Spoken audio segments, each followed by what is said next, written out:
Hello. I'm just going to give it a couple of minutes for people to show up and figure out what RL video actually.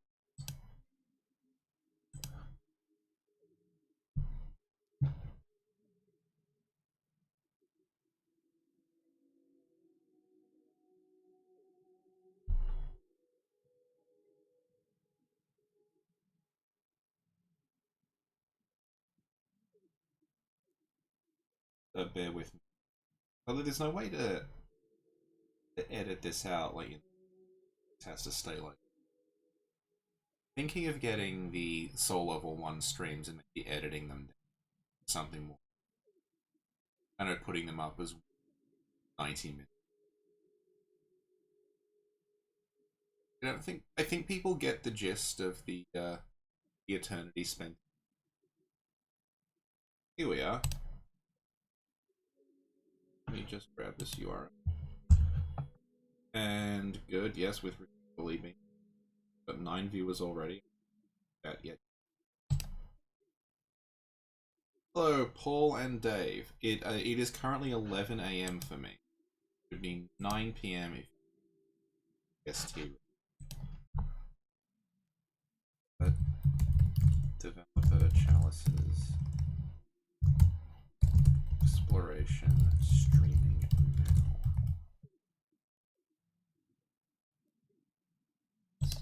Just wheezing.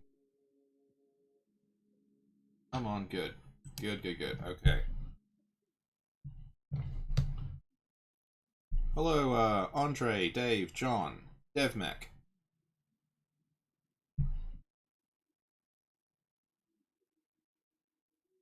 Thought the stream had frozen and then I realized it's been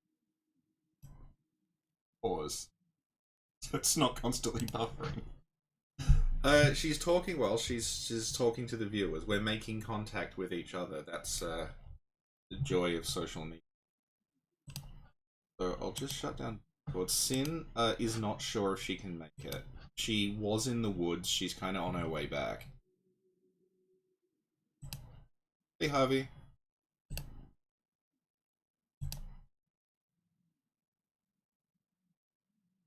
So yeah, Sin, if Sin shows up, she'll show up in the chat and start trolling me. So we have to try to get as much done before then as possible. She's invented a new cocktail, which is less alcoholic than the Japanese slipper, but she can drink more of it. So it kind of even. But yeah, this is going to be pretty much like the other sort of comparison streams I've done.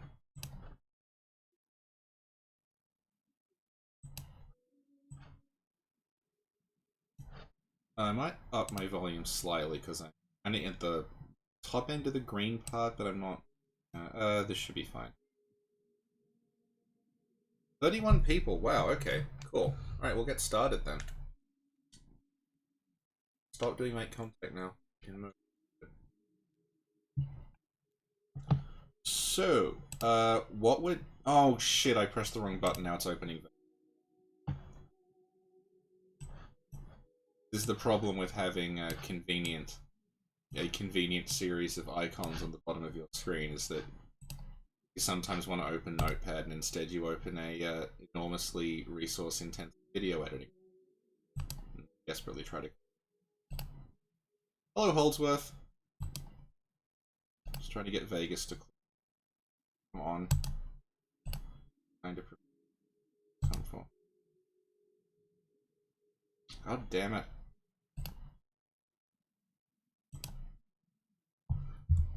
Australia's the land of plenty because we have a lot of coal. Basically. You're wondering why we're so terrible at reducing our carbon. It's because our economy largely revolves. So obviously the people who do that for a living are not incredibly rich and incredibly unhappy with the government doing anything to stop them. So let's just cut Vegas down. Where is it? I guess this is giving me something to do while people arrive.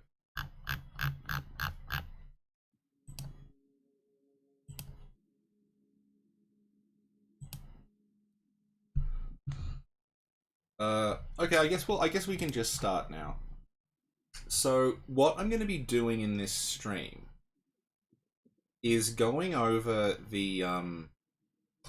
there are a bunch of Chalice dungeons that were like, they're in the data, but they can't normally be accessed.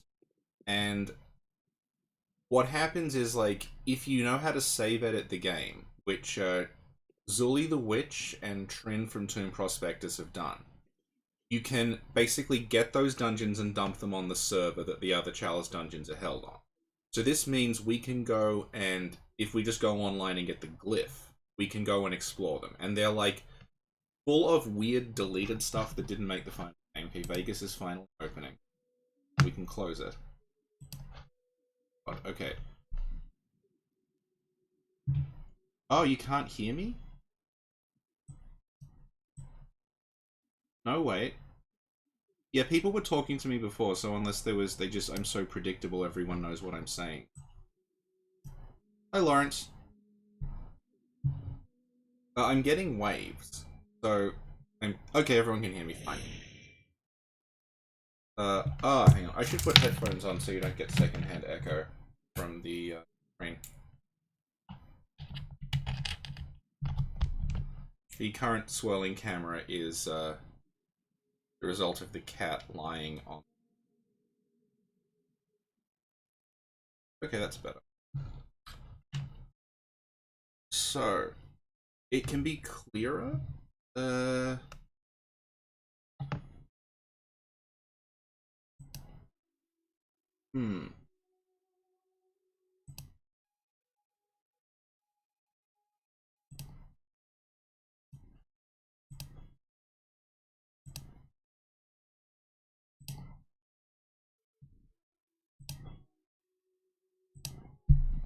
Oh, okay, that might be the noise gate. Oh, okay, that might be the noise gate. Oh, okay, that might be the noise gate. It's causing an echo. As long as you can hear me, I think that's probably fine.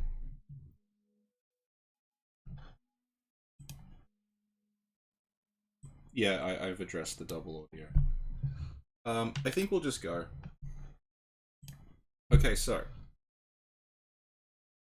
gonna start with, set these up beforehand. Okay, if it sounds fine, that's fine, good. So this is one of the, at the end of this I'll show you where you can access these if you want.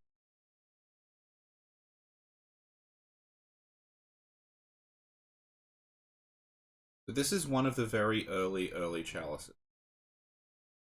You can see that we spawn in a room with a Scourge Beast immediately. But it can't hurt us. It's like it's got no hitbox, it just, nothing it can do, so.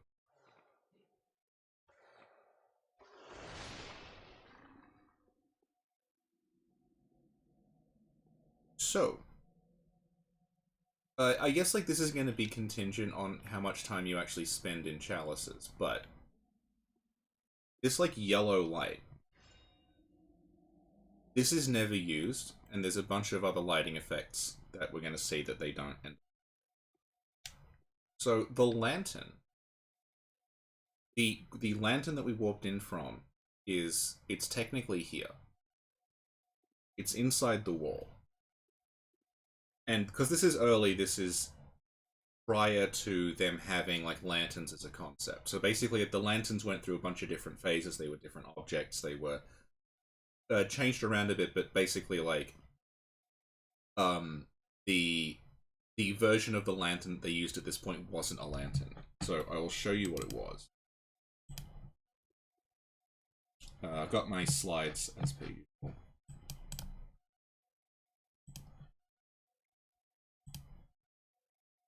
And as per usual, they've emphasized, so it's just a little visible. So this is what that would have been. It would have been one of the warp statues. So if you've ever, I guess people who've like hung around these streams before will have seen this, but basically if you've ever wondered why there is that weird statue in the workshop in the Hunter's Dream, and it's the statue you see in the Chalice dungeons, gates and everything. Those were the original lantern equivalents. You would use these statues to warp to and from places, and you can see this is an image from another dungeon. Do that many character, but it's used into the wall. This is from a Lance video. So we look at where we are now. It's pretty much like identical. So there would have been a statue here, and that's why the lantern is kind of inside the wall, because they overwrote the statues with these lanterns. And we can... There's an image in one of the early trailers of the character actually using one of them. So we'll switch to that. So this shows the character activating them. This, if you might recognize this area because it's the little spot before you get to Old Yharnam.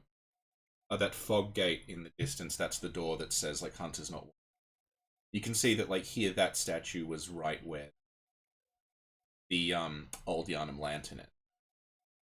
And you activated it using some weird sort of... kind of like the smelter wedges in Dark Souls 2. What do I like more? I actually like the warp chairs more. And we'll show off the warp chairs later on, because they kind of work, or at least they exist in the test dungeons. So, we've warped in here. So, like, this is, if you know the chalices, basically you start off in an area called Chamber of the Seal. And then you go down a bit, and then the next thing you hit is, like, Layer 1. So we're at, like, the Layer 1 thing here. We're not at the Chamber of the Seal. So, we can go and we can find, I think, where... Yep, here we go. So this is leading us back to where the Chamber of the Seal lantern came. This spiral staircase here, this is an asset you never see in the finish, as far as I'm aware. But basically, this would have led you down into the chalices. You can see here, this is that like all the chalices start in. And there's a lot of curious things in here that we never really understood. Like there's this bench here. Looks like you're supposed to perform some kind of ritual on it. I think, like, because the chalices went through so many permutations, it's possible the chalices initially went here. Like, you put them on the bench, and then when the ritual was finished, it would open. Something like that. But yeah, initially, like, most of the developer chalices that I've seen, they start with this. They start with you, like, going down this spiral thing. It's kind of well considered, because you can also jump down. There's, like, little footholds if you don't know there's. But yeah, this asset is never used. They completely ruined. Is Foster's Australian for beer? People here don't like Foster's. Because it's like, the reason Foster's went to the US, it was like, it's Australian for beer, is because Foster's isn't really that popular here. So we've seen the... Okay. Check out some more lighting. So around here, we're going to see a green one. I saw the medieval demo, I haven't played it. I don't really play anything that isn't either a Souls game or a piece of shovelware. So yeah, this green, you never see this anymore. There's a lot more variety here than you would otherwise get. There's Wandering Madnesses here, but they have a lot of hit points. If you kill them, you don't get anything.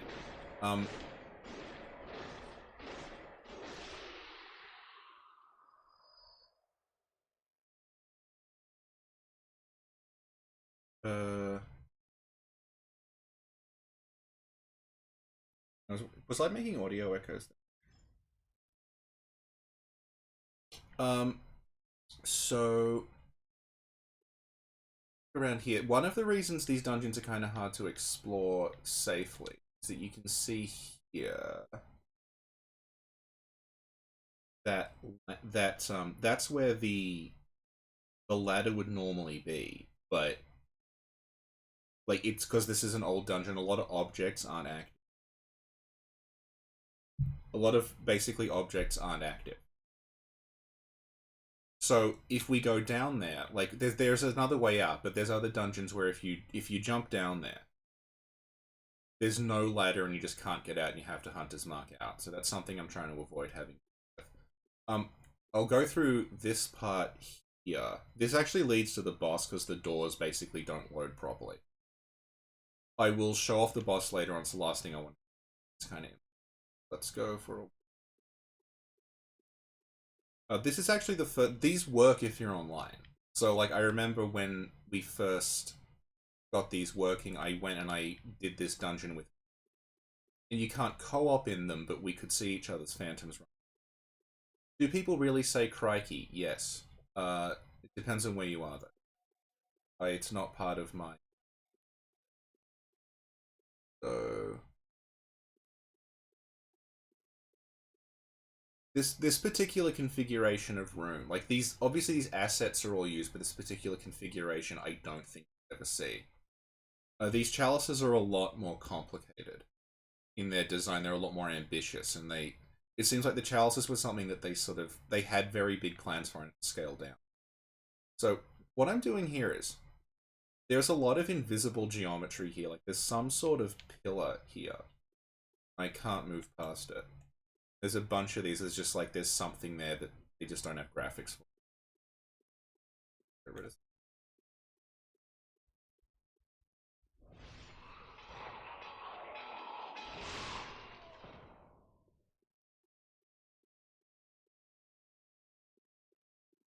Okay, so something with this guy is you can see he has every single weapon equipped at the same time. A bunch of them are set up like that. There's like basically if an enemy has a bunch of variants with different weapons, the chalices have versions with all of them at once. I guess because the flags aren't set to. As we go through here, like this guy here with he's got like a flail. I used to think this guy was removed from the game, but then Meph and Trin told me that no, this thing is in the game. It's just really, really rare. You very rarely see this variant. So.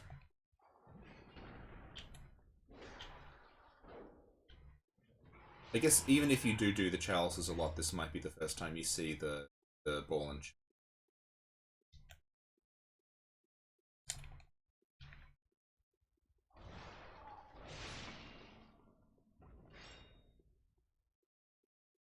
One of the other issues with these dungeons is that sometimes the geometry doesn't. My mic is cutting out. There might be the noise gate. I'll just try to, I don't know, talk a bit closer to it. Let's upset the cat.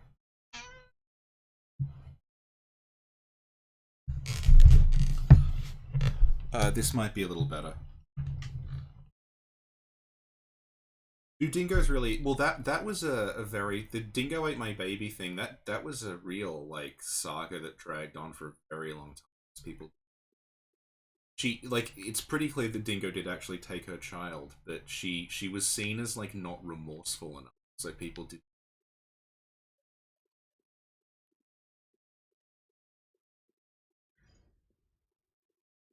So yeah, this is a chalice kind of like set piece people have seen before, but you can tell that like normally this would be sort of the main like kind of set piece of one area, but here it's just off to the side because these developer chalices are like gigantic. I was going to take out this witch.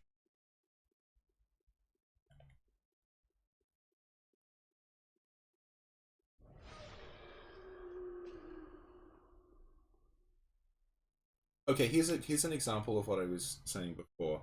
If I fall through that, there's nothing at the bottom, so my character will just fall out of the game.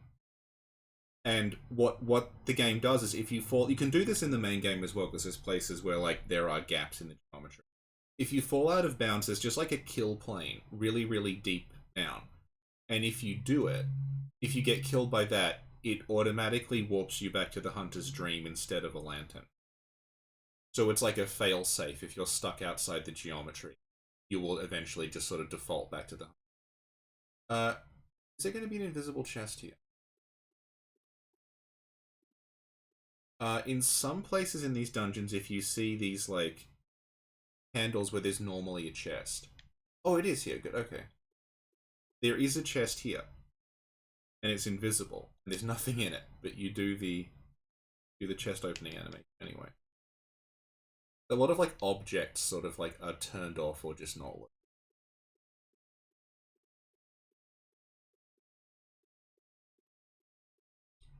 And I think this is just looping back to like, I don't want to jump down anything so I won't be able to get out again.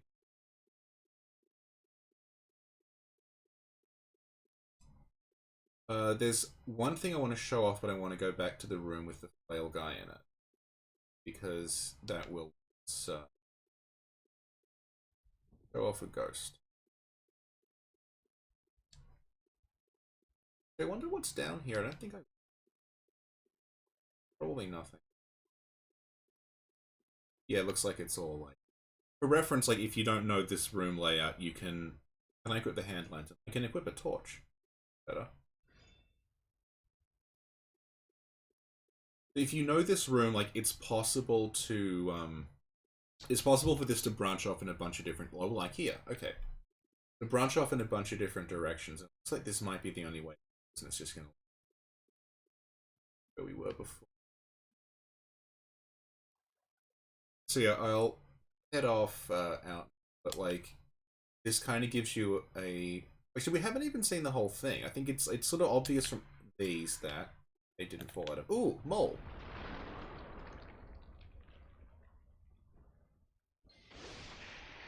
So that's a really rare enemy. I just killed it. Rip. But, there's like a couple of glyphs you can find that have that mole thing in. Oh, can I get out? Yes, I can. Good. Okay. I was worried I'd fallen out of bounds then. So, go back out.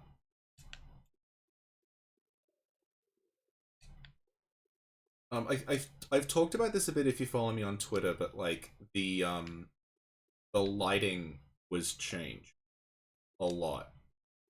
The lighting in the old versions is very, very high contrast, and there's a lot of like yellows and greens. Whereas in the game we got now, it's a lot softer and it's more toward like a blue-gray color. And if you listen, like when Redgrave and Sin and I were talking about Latria, the kind of dominant colors of Latria are this sort of like sickly green. And I think that's what they were maybe... Figure out how to get up to this.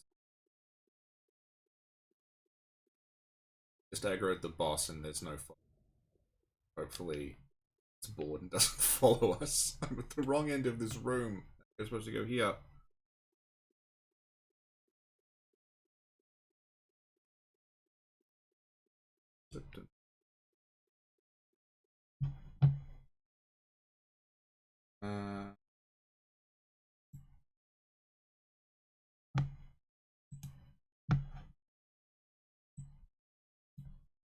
People saying I'm cutting out. I'm just going to adjust the noise gate slightly. I think it might be cutting off, like, softer syllable.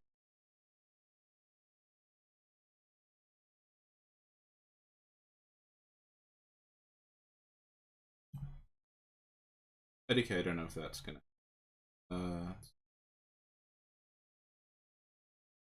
Yes, I am gonna look at the Moon Presence boss. I have this planned out. I have, like, a list of things. So Moon Presence boss is on. Why has my stream stopped? That's better. Sorry. I have a very, very crowded monitor with, like, so many things on it. It's very hard to keep track of what's... I'm back here. Ah! Sorry. Wrong door. In my defense, these all do basically look exactly the same.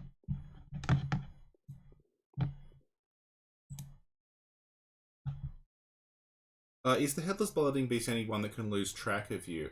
I don't know off the top of my head.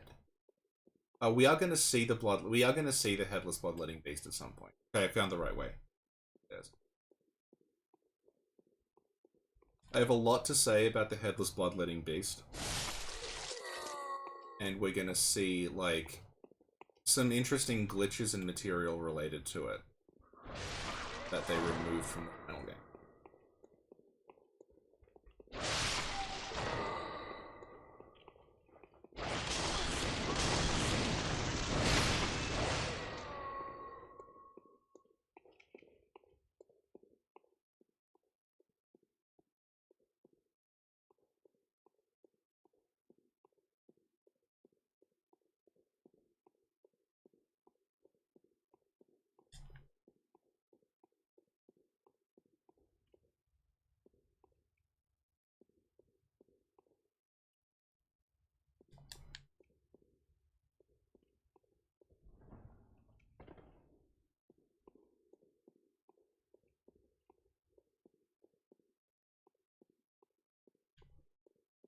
I think we'll just go to the boss.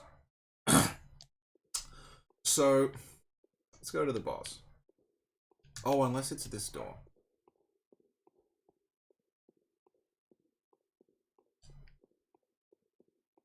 It's not. Go to the boss.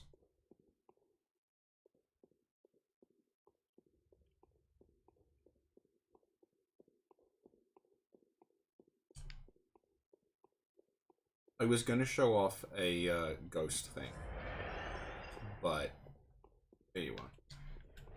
This is awkward. So,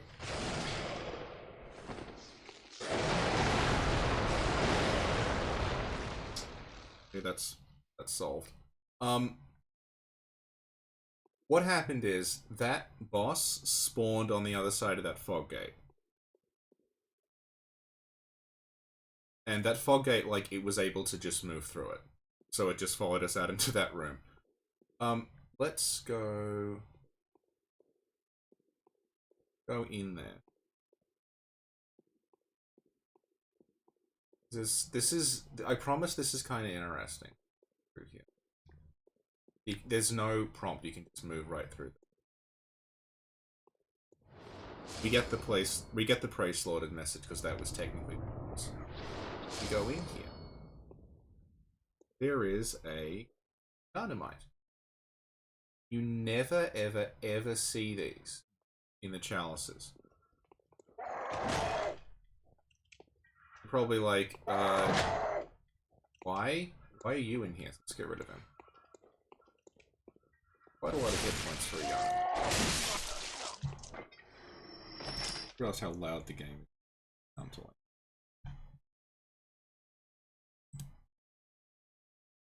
Right. So, yeah, Extrin did post about this. So I'm going to show you what this is. This actually was in one of the early trailers. This is in the Project Beast trailer, before it was called Bloodborne. So, show you. This is all stills from the trailer. So, you can see here, that is the room we're in now. And you can see, like, there's the Yarnamite in the distance waving the torch around.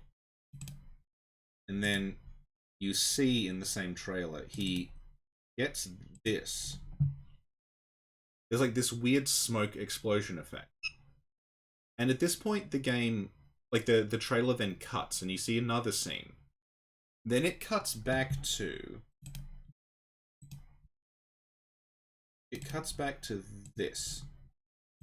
Now that's the same room, and the abhorrent beast is in it. So it looks like, I'm pretty sure this is what they were trying to do with it. There were Yarnamites in the chalices as bosses. They would be hanging around, and then when you went into the room, there would be the transformation effect like Gascoigne, and they would turn into that boss. And this is left over from, like, there's early versions of the story where they talk about the Yarnamites actually going into the Chalice dungeon.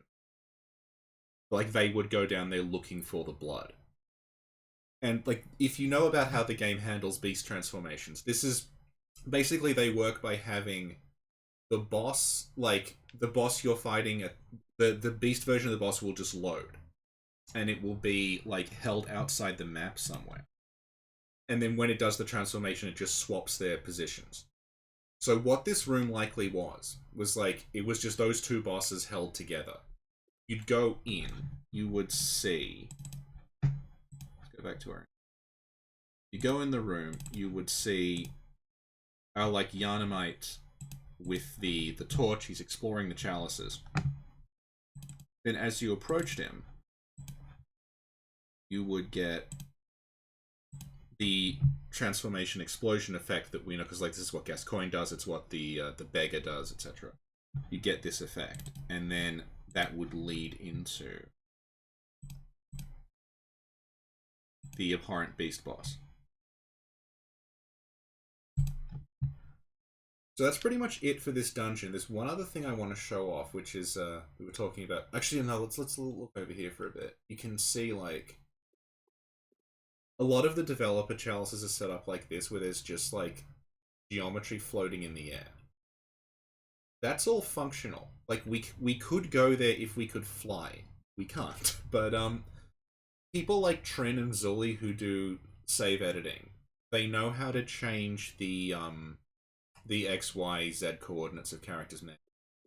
So they've been able to like edit their save data so they just like fly to those places. Like when it loads, they're already there. What's it based on? It's based on the Dark Souls engine, which is based on the Demon Souls engine, which I think is based on Kingsfield or something. It's like it's from's like just our engine that I think they've just been working with since about 1994 and making changes. So this is what I want to show off. This is the lantern. Like I was saying, they removed lanterns. They were like corpses, then they were statues, then they were chairs, and they were. So this is like this used to be whatever warp point there. We probably like a statue or something. In the Project Beast trailers, a dude wielding a boom hammer. I don't think so. The character that you see in Project Beast was like wasn't a that wasn't like a proper kind of character model. It was just something they hacked together for the trailer. So people were like, oh, can you get that set? Can you get that weapon? It's like they don't exist separately from the character. It's just a thing that they built. Anyway, this is the lantern. So you can see the lantern's not lit, but we get the return to the hunter's dream prompt because again, like this used to be something else, and it's just defaulting to being a lantern. Or Havoc. Havoc is middleware. Havoc is just an engine that handles physics. So basically, like, it's running off From's engine, but then when it goes to do the physics calculations, it passes them through Havoc, essentially. Lots of games use Havoc. But it just means, like, Havoc's doing the physics calculations. So, when we go to use it, it just immediately warps us back. There's no menu, there's no animation, it's just like, you're back. And you'll notice when we appear... So this might seem a little disconcerting or odd, and you might not understand why. Like, this feels weird, why am I here? It's because usually... I'll just mark myself where I am with the show.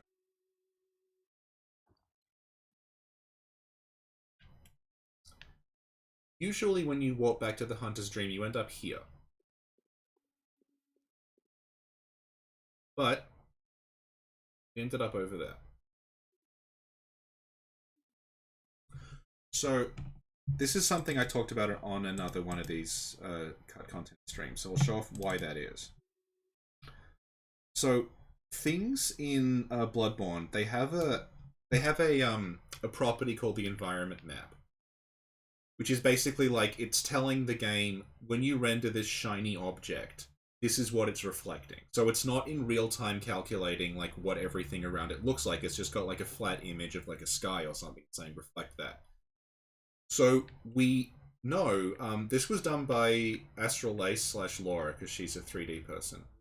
She found the environment map for the shiny parts of the doll. So like it's on her brooch and it's on her eyes. They're reflecting something. So what they're reflecting is this. So that is the old version of where you used to warp to and from in the dream. It was a clump of gravestones with corpses in front of them. And I'll show you where it was. Get a good angle on it.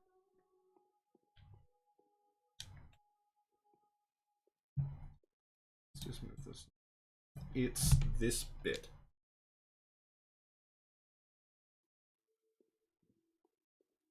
Basically, this is sort of left over. It's still kind of in the game. It's basically where your gravestone ends up in the Yharnam Sunrise ending. It's in that clump. You can see like the trees match and like this sort of like this would have been the equivalent of like maybe the archstones instead of the hang on, take this way.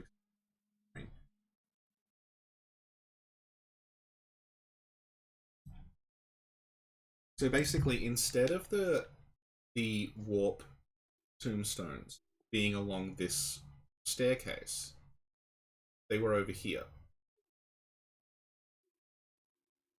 And I mean, this character hasn't done a Yharnam Sunrise, so I can't show you. But if you know Yharnam Sunrise, your tombstone ends up over here as well. So I think that's kind of what that's a legacy of. And yeah, when you walk back from the very, very early dungeons, you end up here, which is roughly where those piles of stones were. So that's presumably why you end up here. It's like a legacy of that.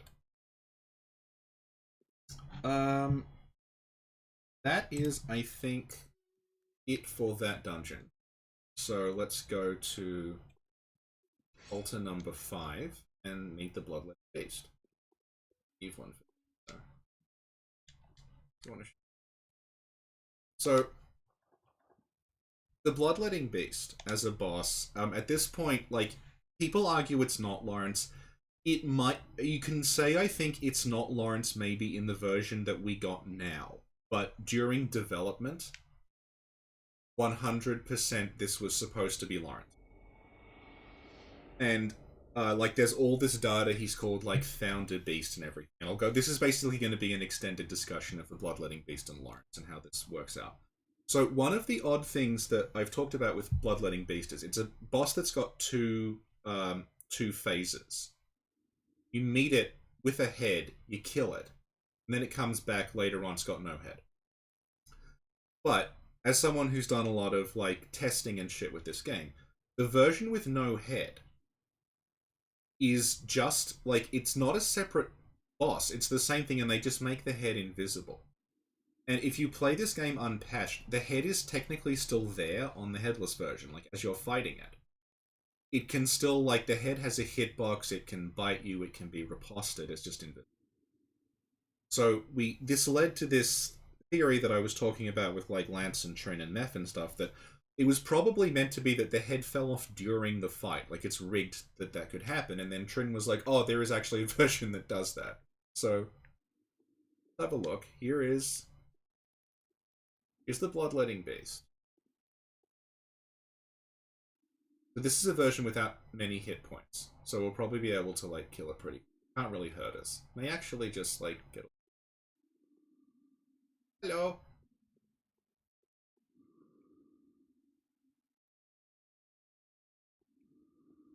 I think this version may only aggro if you hit it first, so let's just... Okay.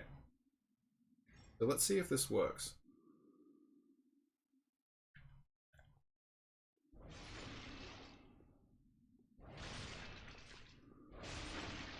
Oh. Okay. This worked when I tested it. It's not working now. That's really strange. Basically, when I tested this the first 3 times, you could make the head fall off. And it just didn't work this time. I wonder if I can remake the chalice, it'll work different. I'm gonna try one more time, sorry.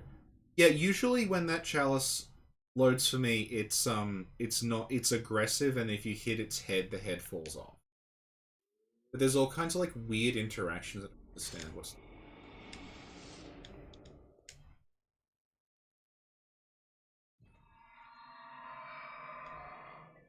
If this doesn't work, you'll just have to take... I've got other Lawrence material. It's...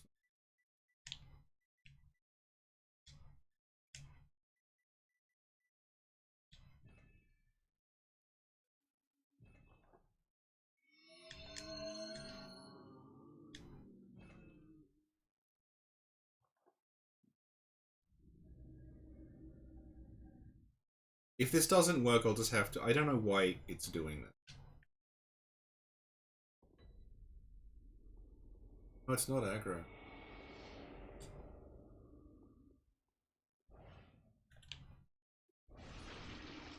Oh well, we'll just talk. So... Yeah, it's this weird, things that govern whether things are aggro or not. So we'll just leave this here for a while, because this works without the without its head actually falling off. Just wanted to demonstrate that it was possible. So, look at the credits for a second. So, the credits of Bloodborne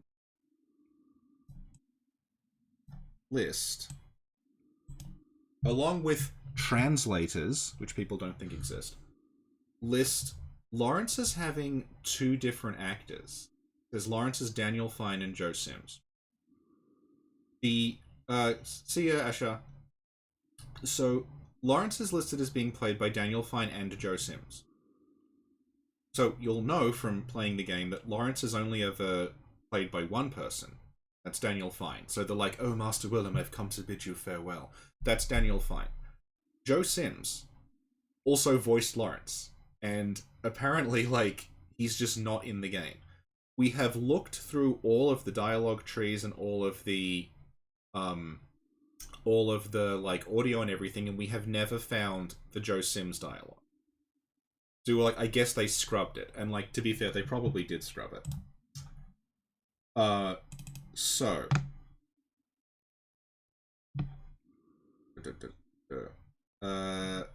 right. I'm gonna now play. This might require some explanation. So there is a very unique glitch involving the Bloodletting Beast, in which sometimes when fighting it in the Chalices, it starts playing Patch's dialogue. So I'll show you what that is. Hopefully this works.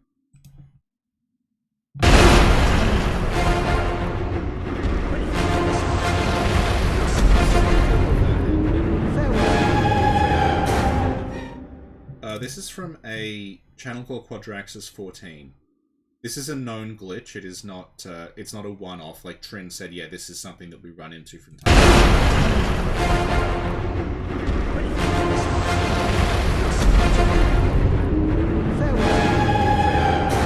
time. So, what? The sound is too strong. Okay.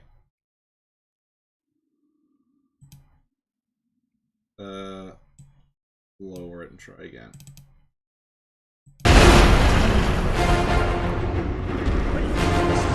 Oh, it is peaking, sorry.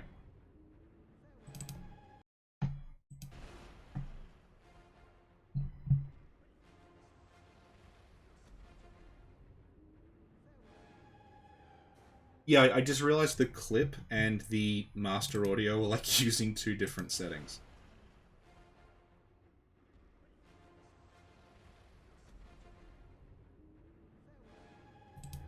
I guess like if you've seen Sin's stream, you'll know you'll be used to things screaming and peaking.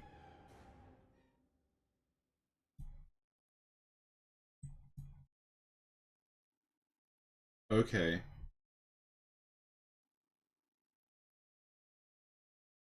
Yeah, sorry about that. I'll just play it again so you can have your ears destroyed.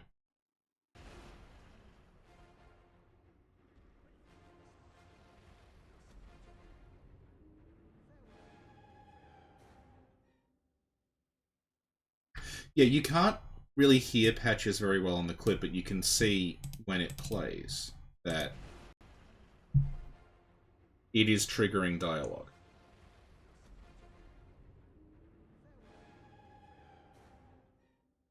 So, why?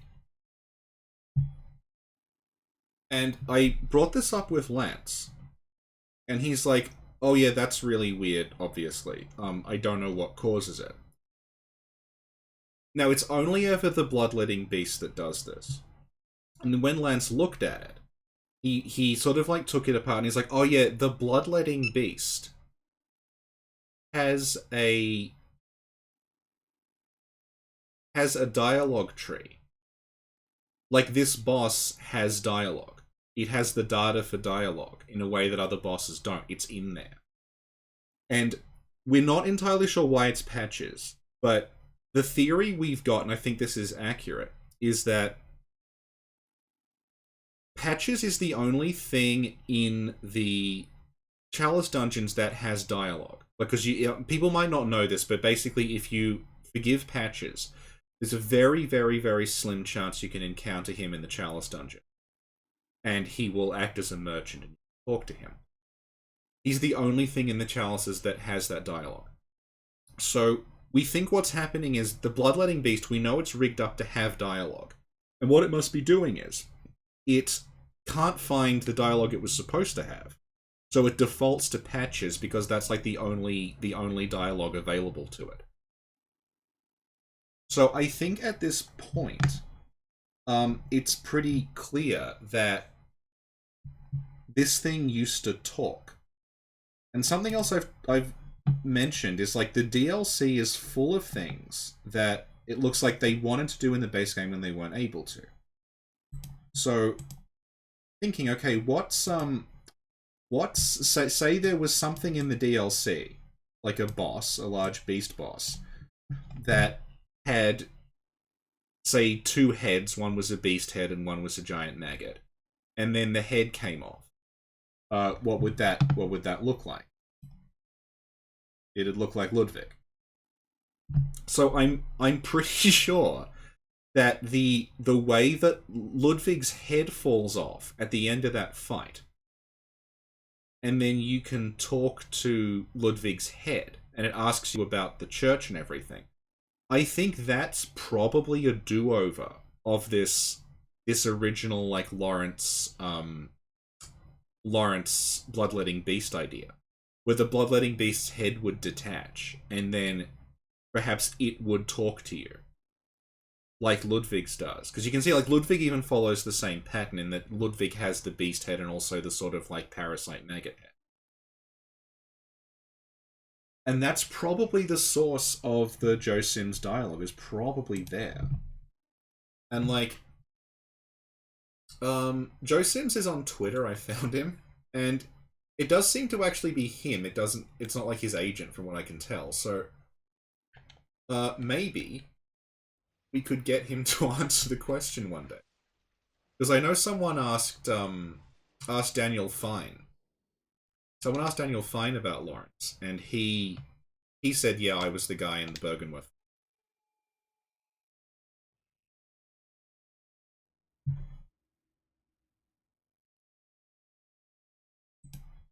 Sin is here.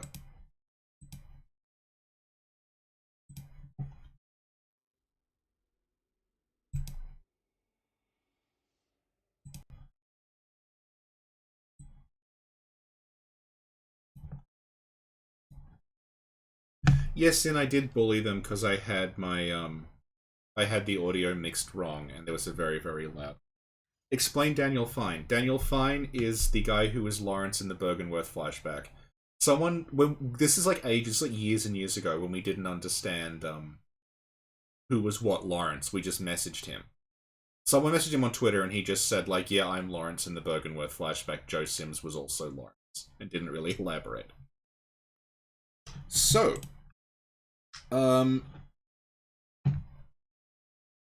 next one is we're going to go to the... This is the most well-known, I think, Chalices, the developer ones. I might get mauled at the beginning. This basically spawns you in a room with like every enemy at once, and they'll automatically all aggro on me. They're not terribly strong, but they can still hurt me because they can stun lock me. Tons of them.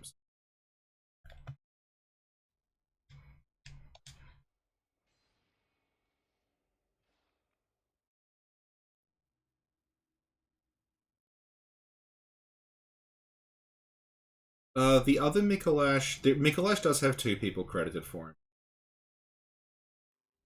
Is it this one?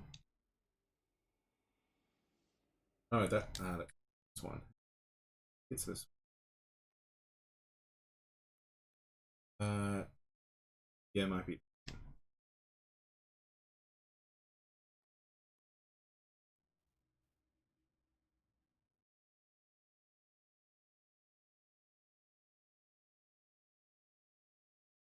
Hello, Zenowalia. Ah, here we are, good.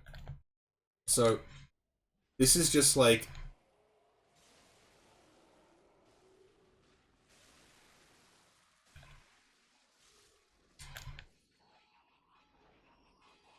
Oops. Okay. This is what I was talking about before, where if you fall out of bounds, it resets you to the dream. So, what this is this is just a giant hallway with, like, every enemy in the game in it. And they auto-aggro on you if you're close enough. So, yes, this is Dark Souls 2. So we'll just wait for me to disappear at the bottom. We'll just go back to the dream. They're not terribly strong, but as you can see, like, they all gang up on you at once. They can still stun lock you. They can still knock you off.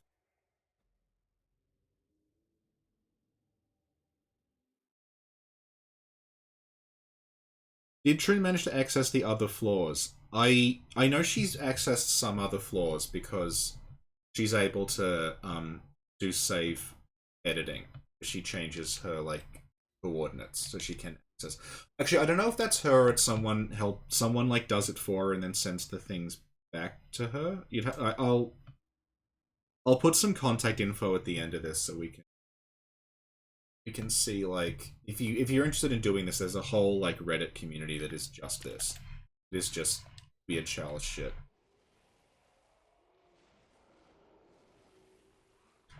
God damn it!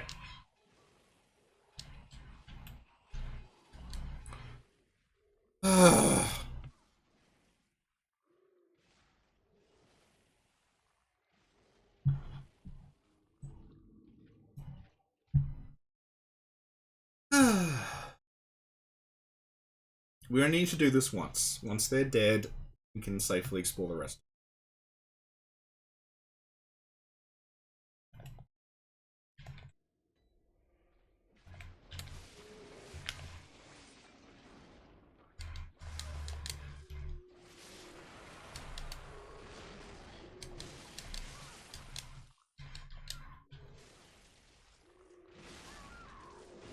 I swear to God, when I was testing this, I got this right every single time.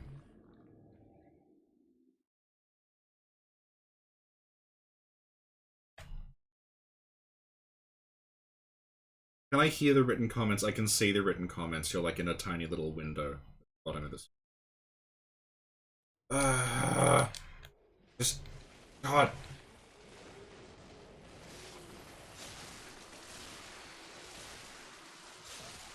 Finally.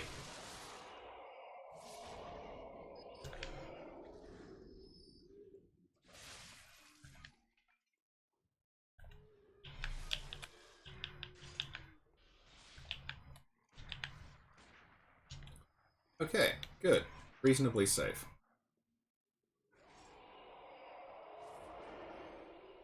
I'll just turn them down a little. Be quiet, ghost. Okay. You can see here that there is a ghost, and it is shooting messengers at, like, little bullets.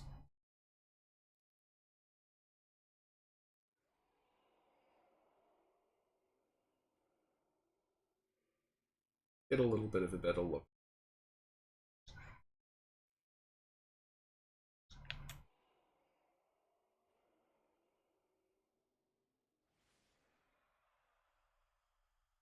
So that ghost itself is not used in the finished game, but the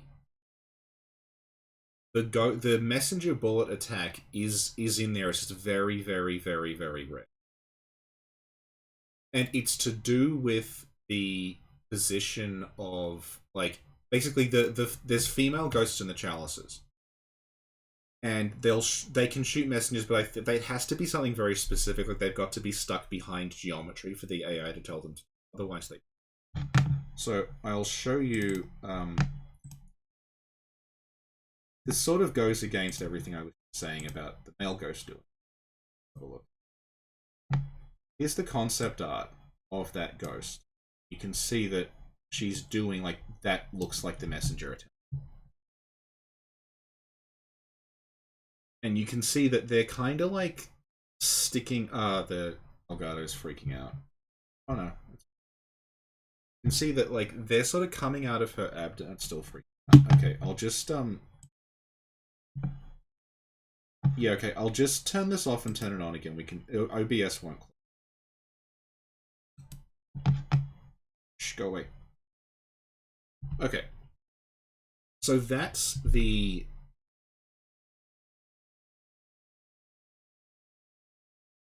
Elgato closed.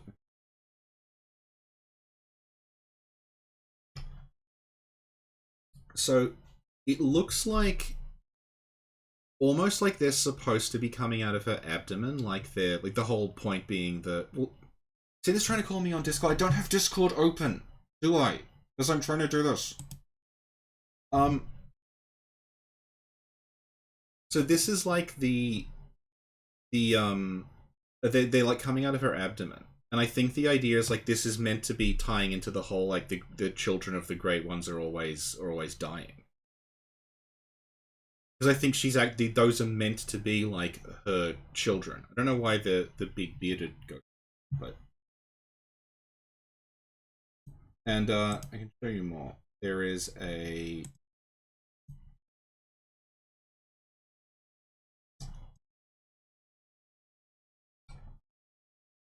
so this here, this is the old version of the executioner's glove. You can kind of see there that the executioner's gloves are shooting out, like, it's the same animation, it's the same like attack, but instead of shooting the skulls, it shoots out these little ghostly messengers. And that's kind of the same attack that the ghost is doing to us there. So like messengers sort of, I think they had a bigger role initially in the story, and they were probably meant to be like the ghosts of the dead children. And someone brought up the crawlers in the Nightmare Frontier. I think that is what's going on with them, because they look like they've been cut open from the top to the, and the messengers are kind of like crowded around their abdomen, like they were children that were sort of like trapped inside, like the. Sorry, I'm just waiting for Elgato to reboot. It's being a pain. Do I have anything else I can show off while I'm waiting for Elgato to fix it?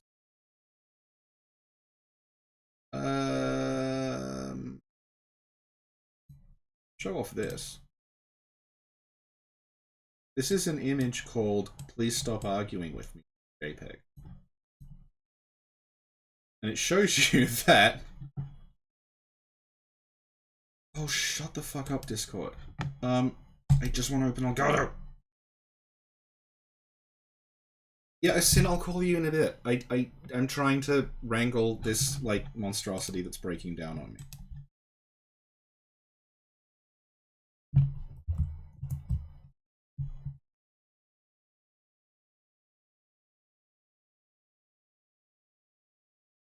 Okay, my computer is about to explode. If I open Discord, it's gonna like completely crash.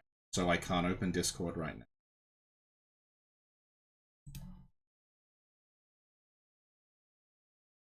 Miyazaki is very into Berserk, and one of the recurring things in Berserk is it's like a sort of demon child thing, fetus. And like that's clearly the basis of the plague babies from the swamp, demon souls.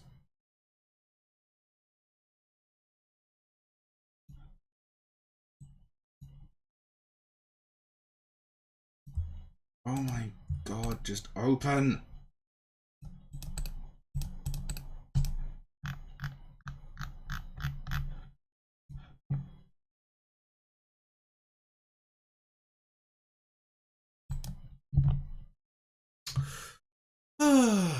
Okay. The monitor just went off, which is a sign that the Elgato is booting up, so give it another minute or so. Okay, it should be back. Give it a sec.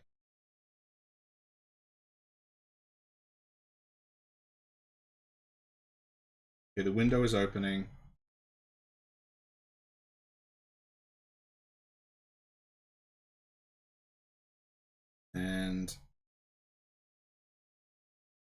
Source reset. Good. Okay. Come on. Come on.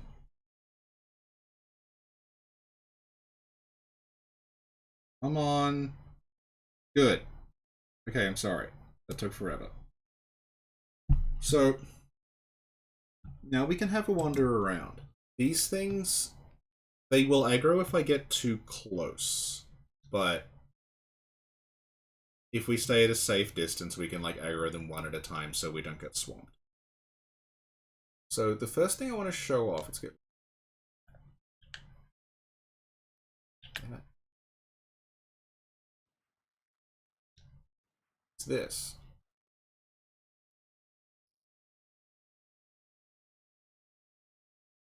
So those are like the tentacles that you see sticking out of the Celestials when they do their arcane attack.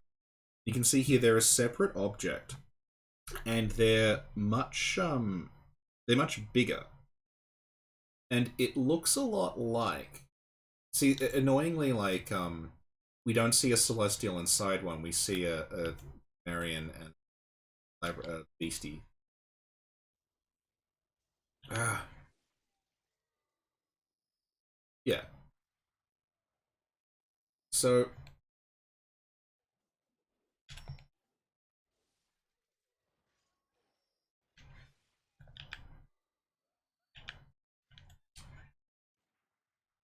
oh, there we go. There's the female ghost with the messenger bolts.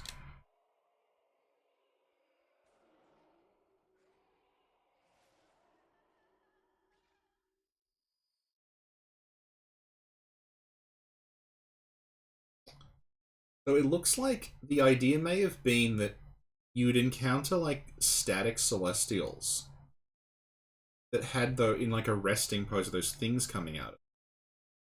And then because they look like mushrooms, then maybe like they would get out of the like they'd like stand up or something, or you meant to think they were part of the. Oh, and you can hear like they make the celestial sort of like radio noise.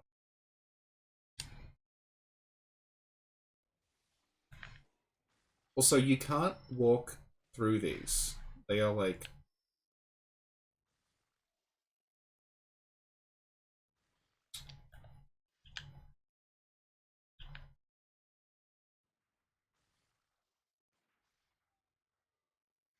it's like this gradually escalating disaster every time I kill something else up. Just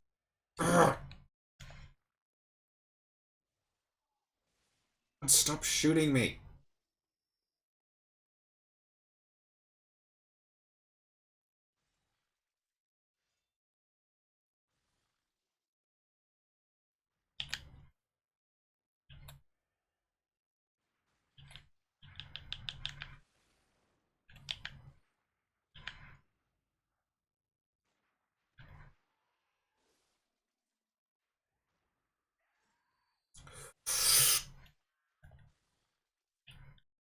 Oh my god, just shut up!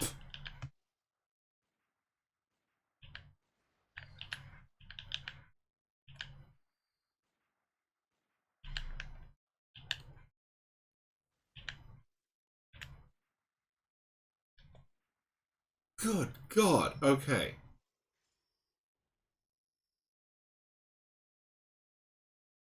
Plus, this has every enemy in the game, I think, get to see the removed pig.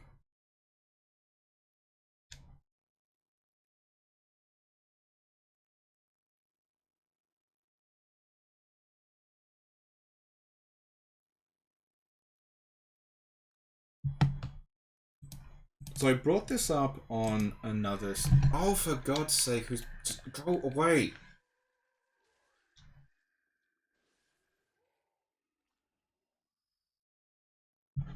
Right.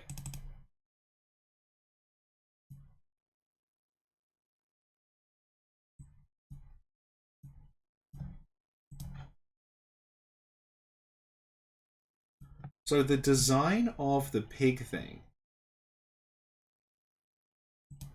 very, very much resembles the hunched over statues in Old Yarn.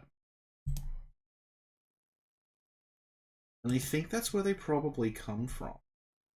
It was like a deleted, like there were going to be different kind, like wasn't just going to be Scourge Beast. You're also going to get these like big things.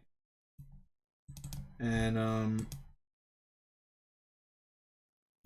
also showed this off last time, but this was back when it was Project Beast. This was the placeholder loading screen, and it is very clearly same.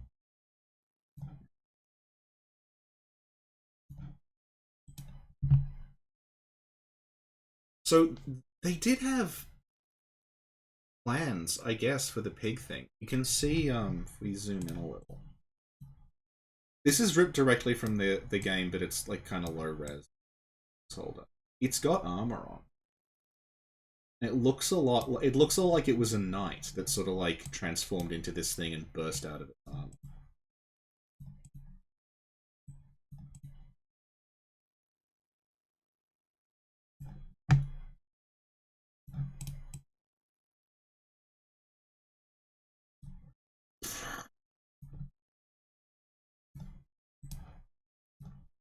Okay. I'm fine. I'm good. I'm angry. I might see what things these drop. You sometimes get. Oh, there we go. Okay. You sometimes get blood gems in these test dungeons, but they will never have any effects listed.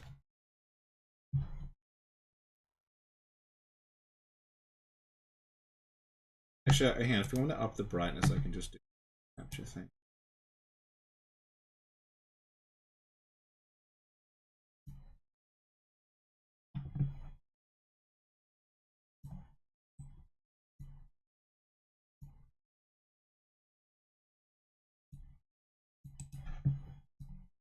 This might make it easier to see.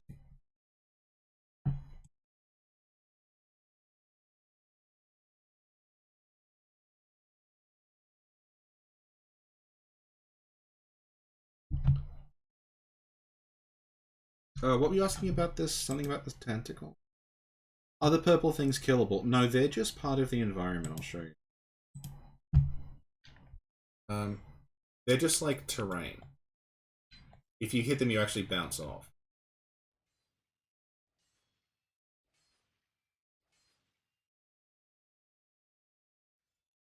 So, if we continue, you can't see it from here, but basically as we continue up, more and more enemies will load in. To the point where you'll have like multiple bloodletting beasts and ROMs and things running around the back. I obviously don't want to do that. There's nothing we haven't really seen apart from the... So I'm just going to wake the pig up.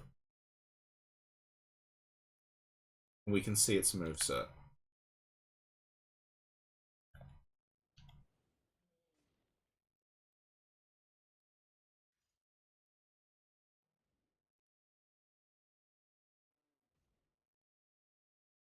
It sometimes switches to two-handed. Its axe. I think that is just a copy-pasted move set with like an axe from Souls games. It sometimes switches to two-handed.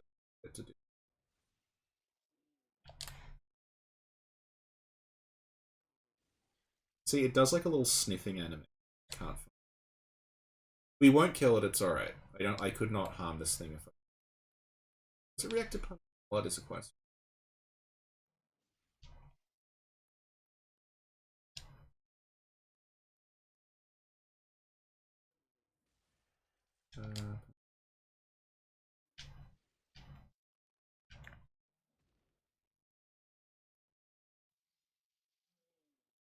It does.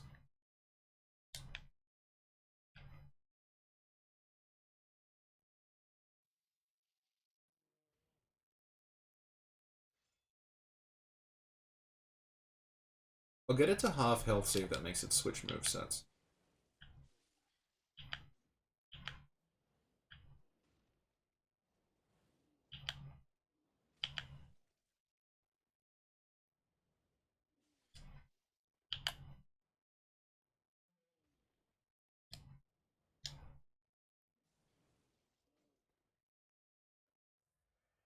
Right parent.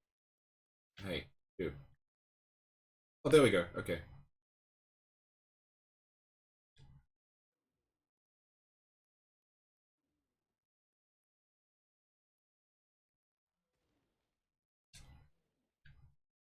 Yeah, this was completely cut from the game. I'm gonna just run to the end and you can watch a bunch of random shit load before I either fall off or die. I think there's a couple of unused variants that we'll see as we run.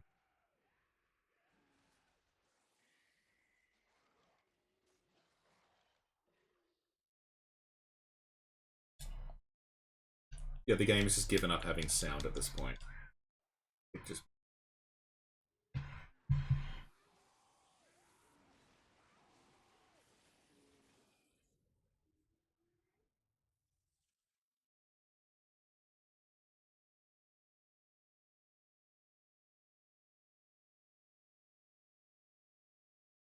So, there's no way out of this place other than falling out of bounds, so I'm just gonna do... Some of them might follow us, you never know.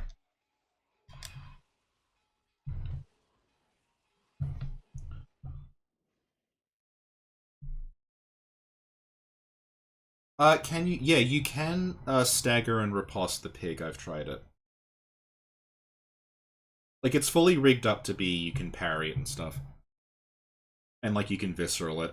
I don't know if charged R2s do stun it, because I've never tried. But that is, like... Yeah, it's fully set up to be fought, like, every other...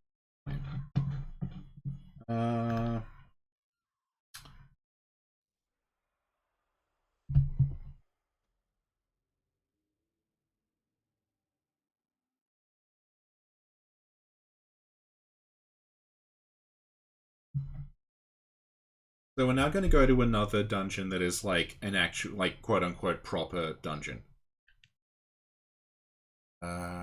Should be on the... Yes, good. Yeah, Patches is in that dungeon. Basically everything in the game is in that dungeon and it all aggroes as you run past it.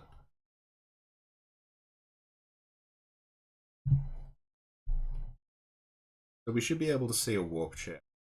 This one if I set it up. We may have to run back to the... no, good. Cool.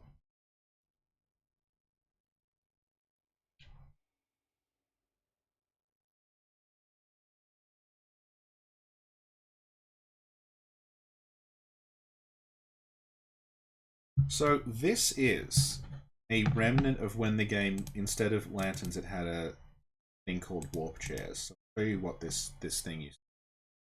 We found these phantoms way before we knew anything about the warp chair system, so we just had no idea what this was. We just kept finding weird hunters.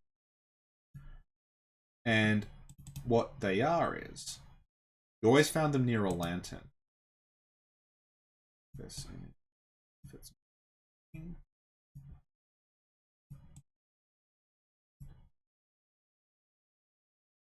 They were this.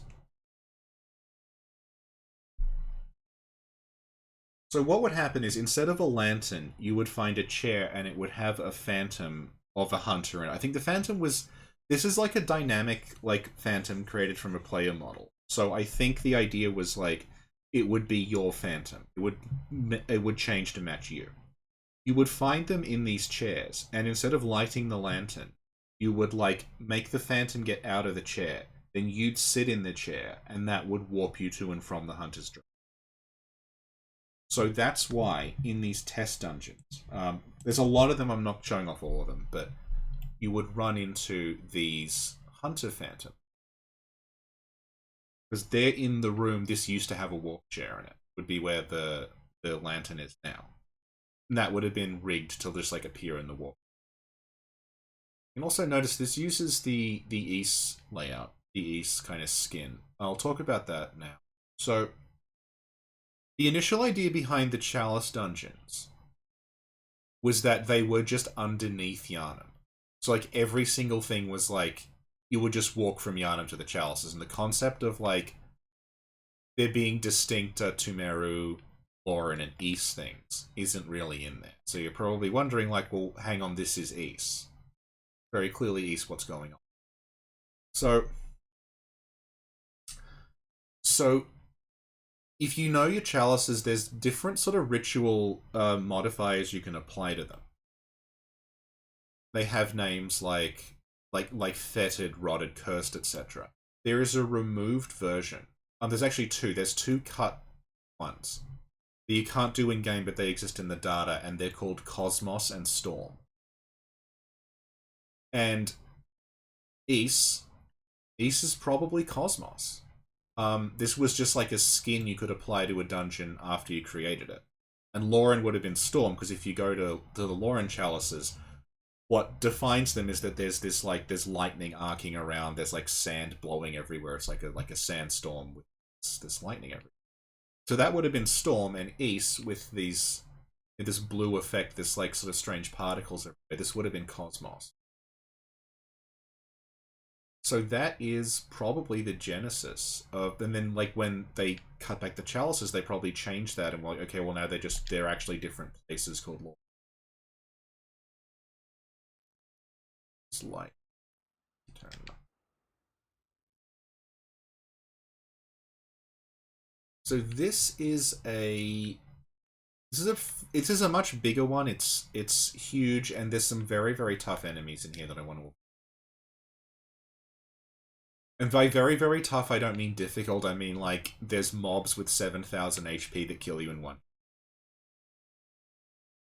So one of the more interesting things, that this is a very early chalice, obviously. One of the more interesting things about it is this thing.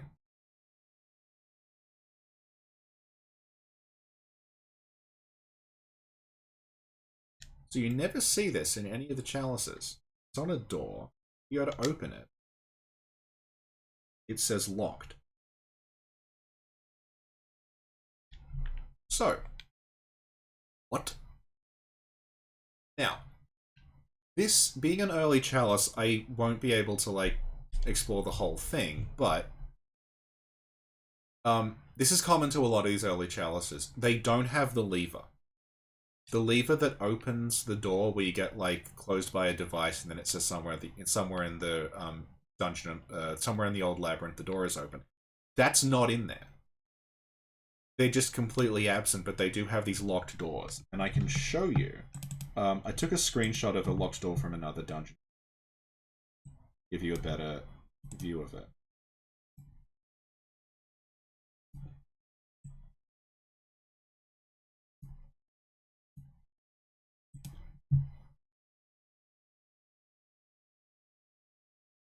So it looks like initially, instead of the levers, there were these locked doors. So the thing about the levers is they're almost always guarded by those merciless watchers. And something about the merciless watchers, which is a detail you may have noticed, is that they carry keys. And those keys play no real function in the game, but I think the idea initially may have been that instead of beating the watchers to access the lever to open the door, you beat the watchers and the watchers would drop a key, and the key would let you through the door. And I guess the lever was like a simplified version of that. So, this dungeon is like falling to pieces. There's just like holes in the ground, like rooms with no walls, things like that. So we have to be careful. There's a couple of sort of unused set pieces in here.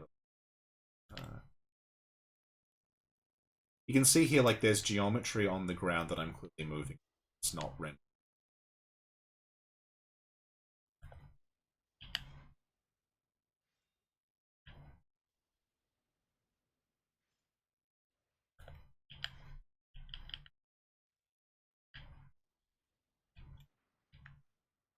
Okay, unused set piece time. Okay. Oh yeah, okay, you can see, like, there's a bunch of bloodstains here, because these celestials, Like, everything in this dungeon has died pretty quickly. These Celestials hit like a truck. And look how much hit points they have. It's ridiculous.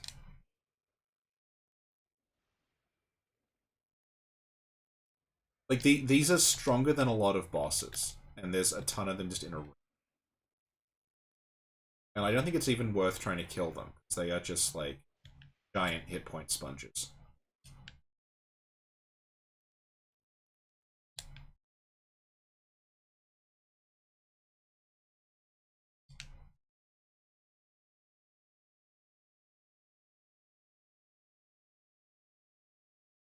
You find them in a room that is like a weird kind of set piece. Damn it. Ugh.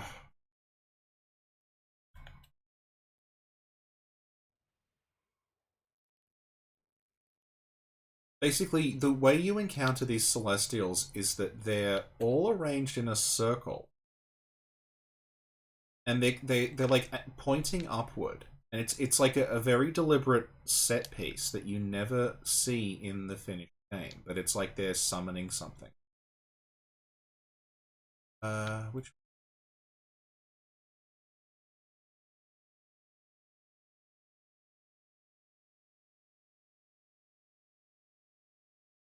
Good.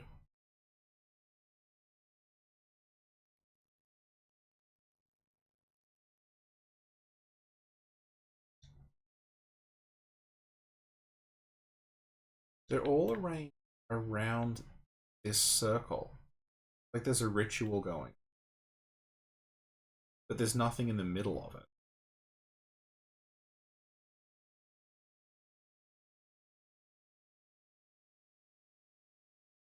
Yeah, it's just this like interesting set piece that they seem to have planned with Celestials and Nebulas, that maybe they're like meditating or something.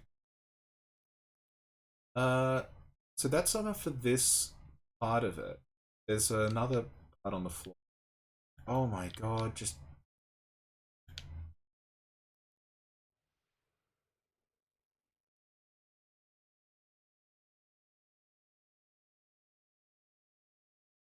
There's another removed enemy here that I'm trying...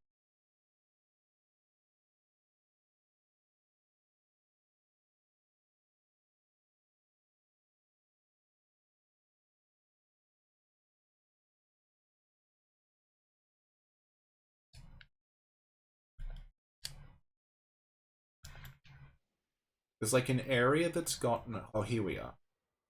There's like this area where there's no walls. It's just like you're in a glitch pancoic parallel unit. There is a removed enemy here. So here's another example of here's that this has like every possible weapon equipped at once.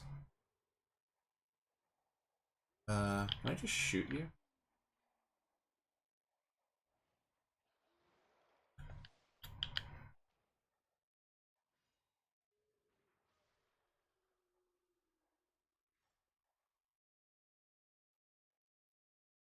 There it is.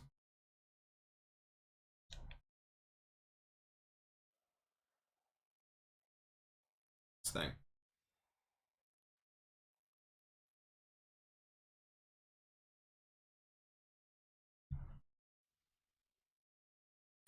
So these don't just come in bow flavor. There's also like spears, swords, axes, stuff like that.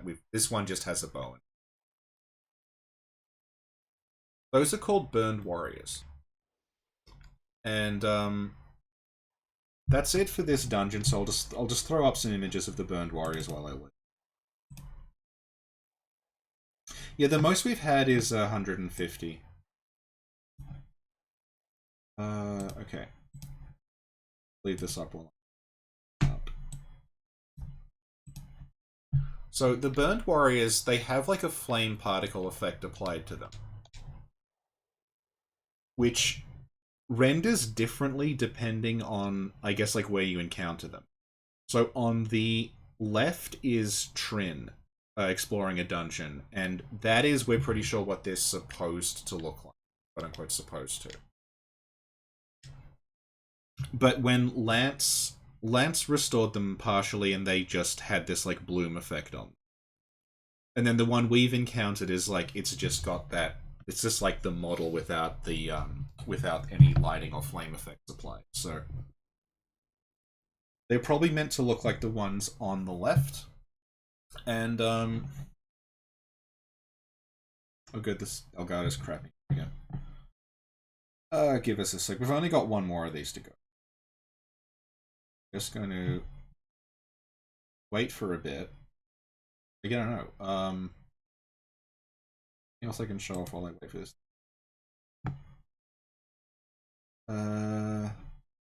Yeah, okay, I'll show off other shit while I'm waiting for this thing to... So...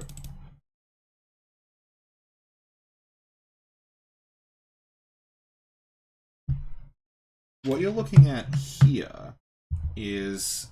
this is a removed... this is around where you would normally meet I... oh, no, you don't meet Eileen there anymore, do you? This is in central Yharnam, where, like, you go around the corner and there's basically just 2 dogs and some cages. At one point, that was where you met Eileen, but before you met Eileen there, Eileen's obviously moved now. There was a corpse there, and it had a hunter set on it that's called the Blood Hunter of Gremia set. I'm just shutting down auto.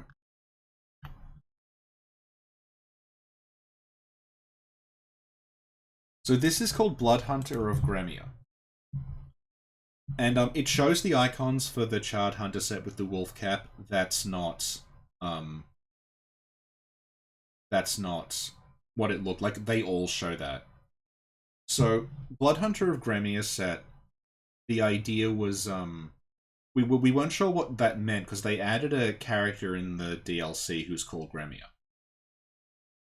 And we were like, oh, was this character, like, was this Gremia's corpse or something, and Gremia was a character originally, and they, like, removed it back again. Gremia is the old name for Erden. So the Erden areas was called like Gremia Tomb, Gremia like Chapel. So when you see Blood Hunter of Gremia, what that means is it's someone who went into the Gremia Chalice. So like when we were talking about there being chalices under Yharnam, there would have been a chalice under Gremia called it was just called like Gremia. So Blood Hunter of Gremia was someone who went to Gremia to hunt the blood. Like you're finding, yeah, they would go find the blood of Gremia, as in the blood that is held underneath Gremia. The way it worked is like, instead, in the early versions, instead of there being like Tumaru, Lauren, and Tumaru, Hintertombs, Lauren, Ace, it was just every area of the game, every area of Yharnam had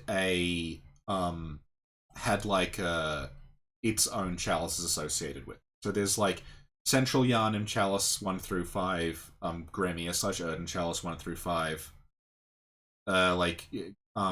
Cathedral War Chalice 1 through 5, etc. So you would have just gone down into them. Yeah, Tomb of Erden meaning more than it does now. Like the idea behind the the thing about Tomb of Erden is it's really just Erden Tomb, as in it's the graveyard in Erden. But they translate it as the Tomb of Erden, which makes it sound like it's the tomb belonging to someone called Erden. But it's really just like Erden Chapel and Erden Tomb are 2 areas in Erden. So we are now moving on to... best part is, I don't know if this is going to work, because the Bloodletting Beast didn't work properly, so let's see if this works.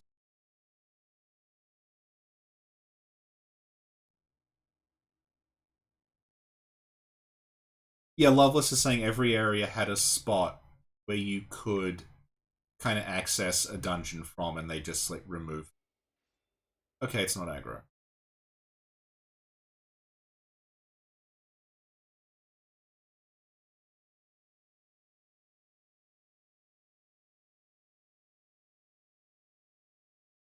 So this is a removed boss. called the Great One Beast. There are versions of this that you can fight, but this is a static one. The versions that you can fight, it kind of fights by leaping around. It's actually kind of like fighting Sif. If you imagine Sif without the sword, it leaps over you and tries to jump on you and stuff. But its hitboxes are completely broken to the point where, like, it will be in front of you, and if I'm standing behind it and it swipes forward, it can hit me. Like, it's just like its hitboxes backwards or something. It's so odd. You can also see, like, it's clearly sort of in an unfinished state. Like, it just has this sort of, like, strips on it where they would have added the fur later. It would have added, like, a fur texture strips.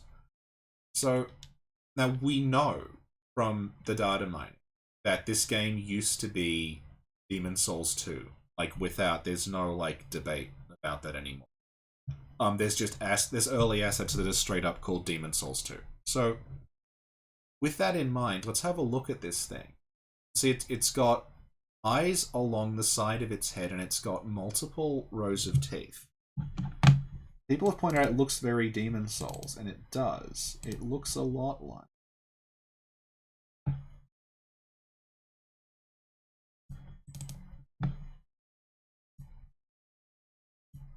It looks a lot like, yeah, it looks like Dragon Gods, and people have already said that in the chat.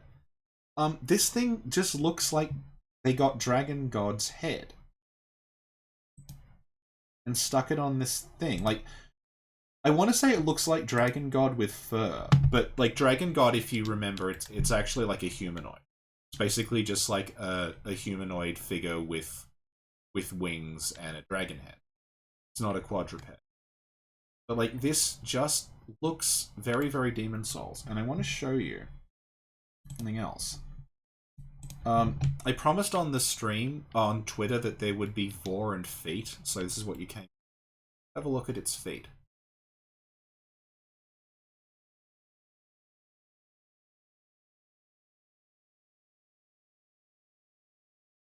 It's got basically 3 talons and then a 4th leg. So let's look at... Now, thankfully, Trin has a gallery of, like, every boss from every conceivable angle. And she's got all their feet. Not even wiki feet has these feet. You can see, like, this beast's feet, they're structured completely differently to the feet of everything else in the game. Like, these just look like, these are like 5-digit, you know, like, human sort of morphed feet, whereas the talons of this thing, it just looks like a dragon. And remember that, like, there's one of the archstones from Demon's Souls is inaccessible. But some people, including, like, Sana, who we've had on, have partially restored it. And guess whose computer is fucking up? Oh god, don't freeze on me now!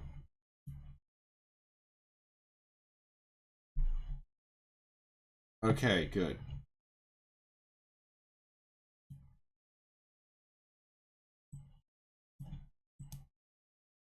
The removed archstone was going to be a beast person archstone.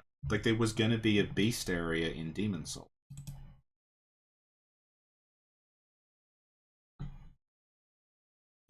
Here's another example. This one. So there was going to be this whole... There was removed from Demon's Souls this whole, like, area that was just beast people. And I'm wondering if, like, the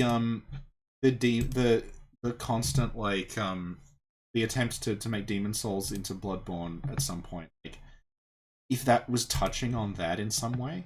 Another thing I noticed when going through old stuff is that, like, Bloodborne is the removed archstone. I'm wondering if that was literally true at some point. Another thing I noticed going through the old stuff is, like, the amygdala in the old like 2014 build, it has different eyes. They have slightly different textures to them, and they look exactly like the eyes that Alant had when you meet him at the end of Demon Souls.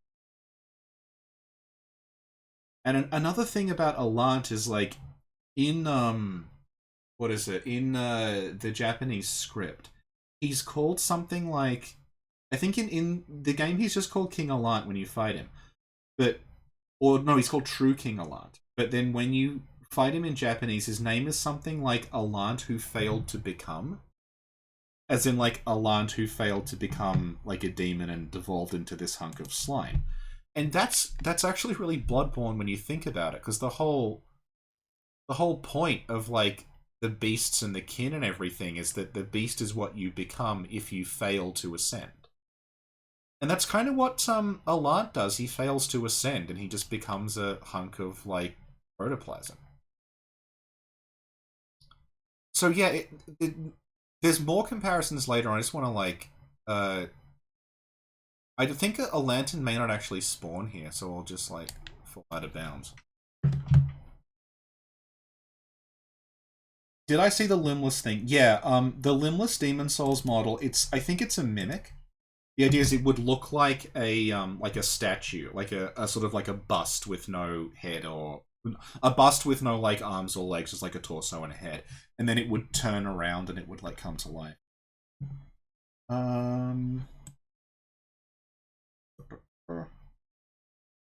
So we've got one more thing to look at. I guess while I'm setting that up, I'll show you this. I was talking about removed like door mechanics. In some of the other dungeons, they add. This is like I think shortly after they added the levers. So this lever here, this is in one of the other test ones, and those candles around it, they do this bloom effect that is really taxing on the system. And like once you see this thing, once it appears on camera, your PS4 starts to like wheeze and groan like it sounds like an airport. So this because it just cannot render the bloom. So presumably that's why they don't have candles on. And next one. Another thing is mimics. So the cramped caskets in Yahagul, the way they function in the game is it's meant to be like, here's all these coffins that were full of people, and the Menses ritual brought them to life, and now they're just masses of corpses dragging a coffin around. But you'll notice that, like, the coffin itself is perfectly square. It doesn't look like a coffin, it just looks like a box. And that's because the cramped caskets used to be mimics. They used to be inside of the treasure boxes in the chalices, and they would leap out and drag the chest around. And that's why they're shaped the way they are. And what you're seeing here is this is Trin as well. She managed to do, I think, something to do with like invading or save editing, in such a way that the mimic was not hostile. So she was able to get it at like its resting state, which you can't normally see. And if you go into the developer chalices, there are cramped caskets in areas that normally have chests in them. So we're now at the final thing I want to show off, which people have probably already seen. That is the removed final form of the Moon Present.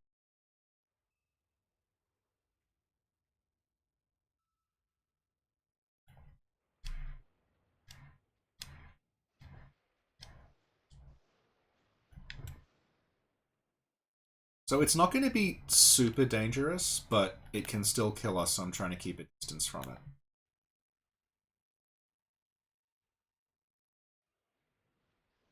It's very slow. Run around behind it, you can see that she appears to have, like, that she's fallen in half, and just, like, the front half of her is crawling around. The tentacles hit pretty hard. She's slow. And it's similar, actually, to the back of the Mensis brain, if we look at the Mensis brain. Got the same, like, sort of just, like, weird, I guess, cysts and blobs and things.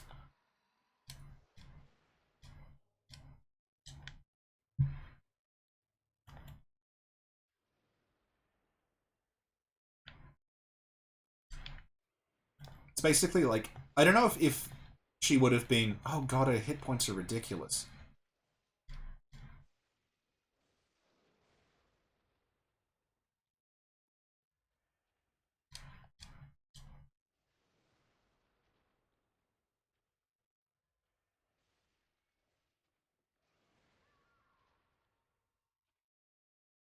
This just gives us a good look at.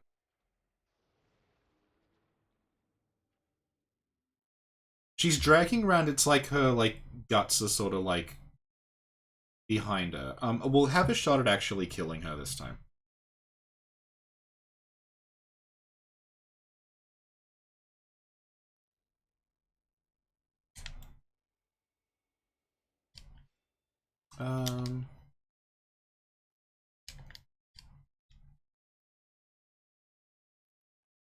Yeah, we're gonna discuss Vor in a bit soon.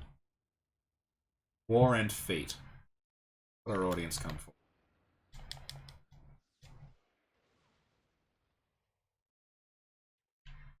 Yeah, this is like a Dark Souls 3 boss level of ridiculous health.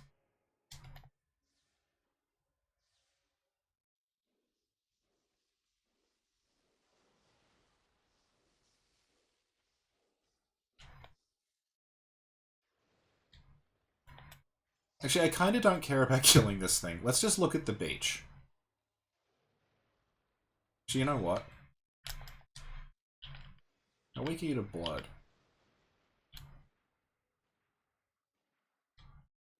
Oh my god. I just wanted to kind of do some more moves, actually.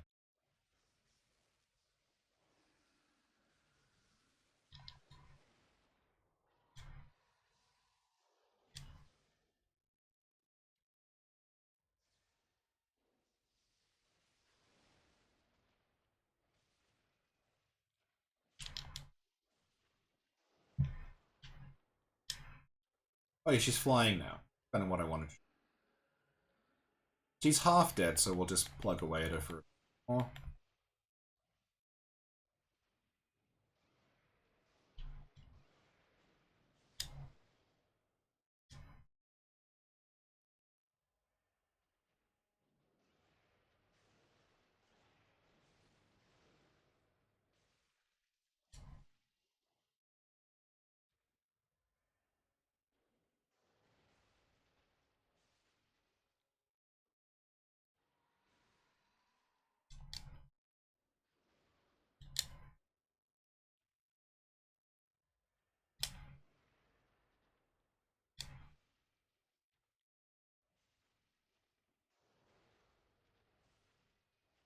Good.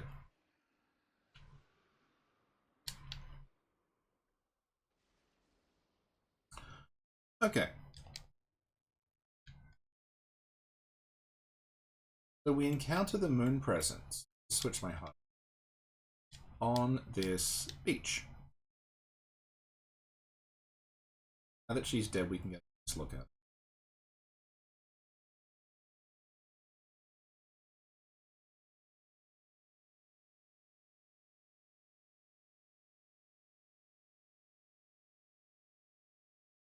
Also see, I think there's a warp phantom.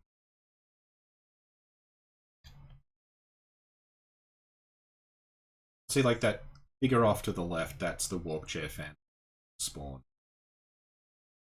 If there was a warp. So...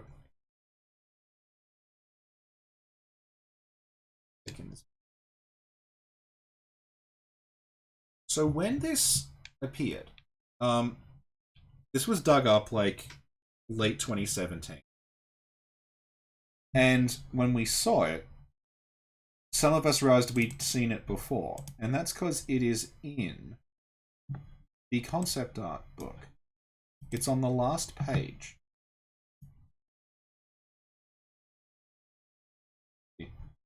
Also, this chalice.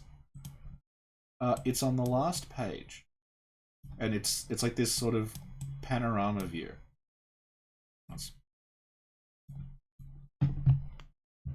I'm like, oh yeah, this looks really familiar. This looks like the area that we see there. And You can see this area is hemmed in by a fence. That fence is still there. It's not visible, but kind of like when you fight Orphan of Gods, you can run on this. Get my.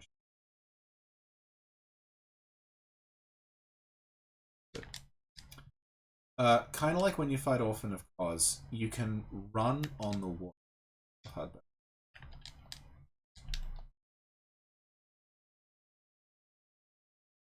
Oh, okay. Diego says there is a version with the fence. I wasn't aware. See, there's like a very obvious break here. You can throw coins and you can mark out there is like a blind fence like that.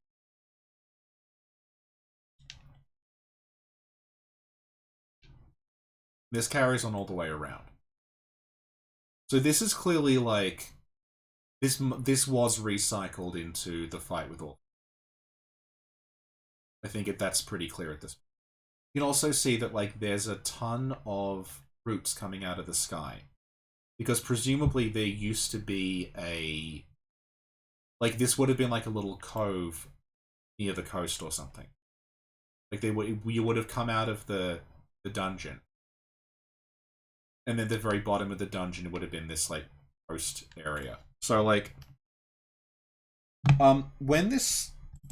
Okay, we knew we'd seen it before, and we were like, okay, that fence... bring the fence back a sec. That fence looks a lot like Nightmare of Mensa's architect.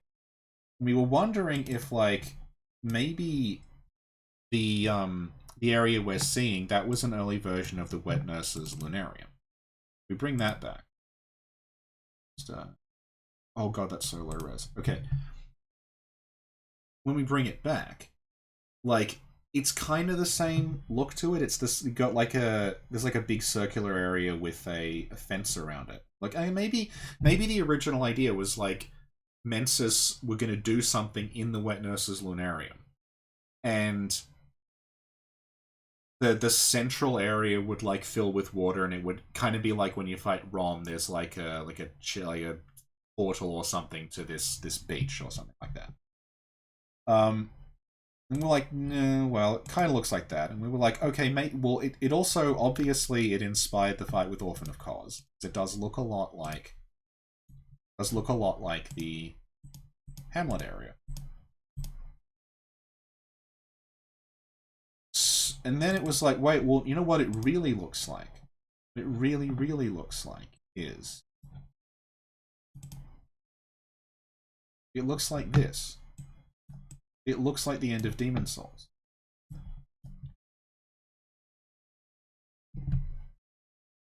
Because the thing about this area is, right, saying it's an early version of the Hamlet doesn't quite work because there's stone everywhere. Like, this is ruins. This is not... Like, the Hamlet, there's wrecked ships. It's like, clearly like it's a port. This is stone. This is like the ruins of like an old castle or something. It's not... Obviously the idea was recycled, but it's clearly not meant to be a fishing hamlet. It is meant to be the ruins of something. And it looks like this. It looks exactly like if you were to remake the end of Demon Souls in HD. You were to do like a PS4 version. It's the same, like, you can see it's the same looking, the same ruined walls, the same bricks lying around. It's like so close. And I remember when this came out, like, Lance was saying, oh yeah, probably like at the very bottom of the Chalices this happened. And I was thinking, is this meant to be for the Chalices though? Maybe they just like stuck this area here to test it. Initially it would have actually been like the coast of an area. Well, because it doesn't make sense that this would be underground. Why is this underground? But of course, if you know Demon Souls, the beach in Demon Souls is underground. Like, I guess spoilers for a 10-year-old game, but like in Demon Souls, this beach area with the ruins and everything, it's underneath the Nexus. It's underneath the hub. what happens at the end of the game is the bottom of the hub falls away, and you can fall down. And when you fall down, you land here, which is pretty much what we've just done. We've gone to the bottom of the chalices, and there we found the beach and we found the ruins. I've talked about this before, but like it looks an awful lot like the reveal would have been that the chalices were the ruins of Boletaria. Which is why you find like characters in the Fluted Knights set. It's why you find like there's fountains and things like they're part of Boletaria. So yeah, we would have fallen down and found the bottom of Demon Souls at the bottom of Bloodborne. So here we go. So now I just want to talk about like the Moon Presence's second form. Oh, actually, no, one more thing. You can see in that, right, I'll blow it up slightly. In the distance, in the middle there, you can see like our character is there and then the maiden in black is standing in front of the old one. The old one, I guess, in this cosmology would have been like one of the great ones. It's called it the old. So let's zoom in on the concept art. You can see in the concept art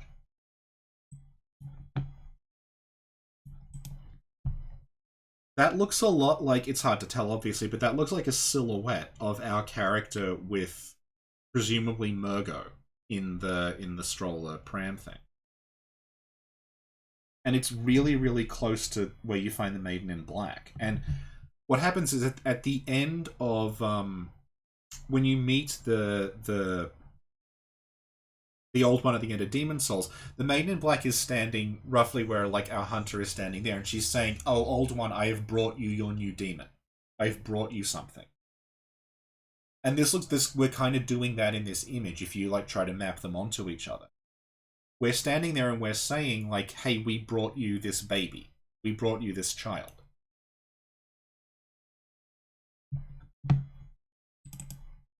So I'm pretty sure that's like what they were going for, and then they gradually became its own thing.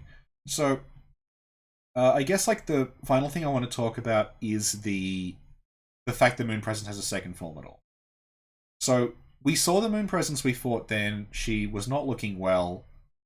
The front of her had fallen off and she was dragging herself around. So this is the Moon Presence we fight in game. Let's bring her up. And you can see that her abdomen is completely shredded. Like, she always looks like this. When she's summoned at the end of the game, she descends, and her abdomen is already torn up. Like, she's got her organs are missing, there's blood everywhere, and she's just like a spine and a rib cage holding up like the top half of her. So if you look at that, it actually makes sense as a second form that the second form is just the top of her, because she's already about to fall in half. Like, she's got no kind of structural integrity left because, you know, her abdomen has been completely shredded. And when I first encountered the Moon Presence, I was thinking like, okay, maybe the fact that her abdomen is shredded, that's part of the design, like intentionally, and they're saying like, this thing can't have children. It really, really wants children, but its internal organs are gone, so it can't conceive. Is that what it's trying to say?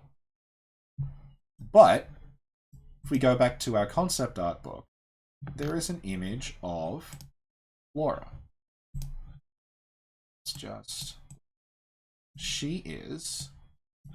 her abdomen is intact, and she has really, really massive wings.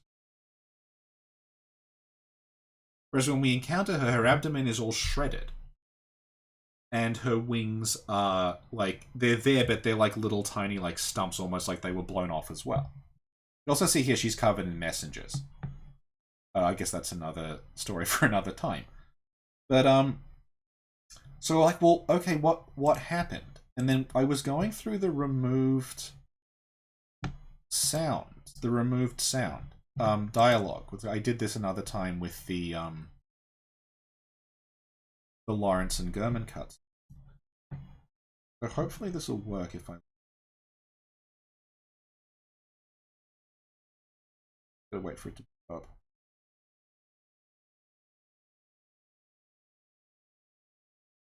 That moment when you open something and it doesn't open, you're not sure if it's just taking a while. Worried about clicking it again in case it happens twice.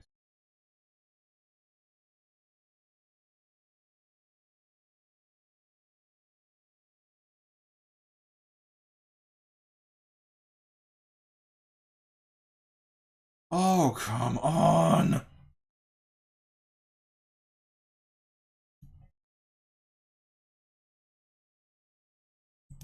This is me trying to open a 600 kilobyte file in VLC. Here we go.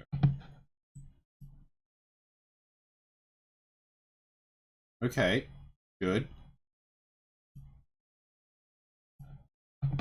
Good. It's open, but it's not playing, so we've come halfway. Good God!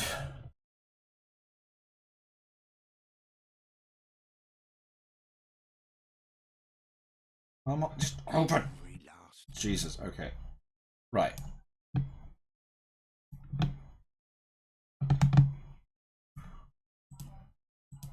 Okay. I'm gonna up the desktop audio so you can hear this. Every last... Okay. This is unused German line from the end of the game. So I'll play it now. Every last dream will burn out, and Flora will return from the moon. As for us, the time has come to honor our vows. Hunters are needed no longer. You and I shall fight to the death, and she will consume the victor. I just want to play it again and highlight what he says at the very end, which is to the death, and she will consume the victor. She'll consume the victor. As in, like, she's gonna vor you. You're gonna end up somehow, like, inside of her. And if you kind of line up what happens, you've got Flora with an intact torso. Then you've got German being like, oh, she'll descend and she'll consume you.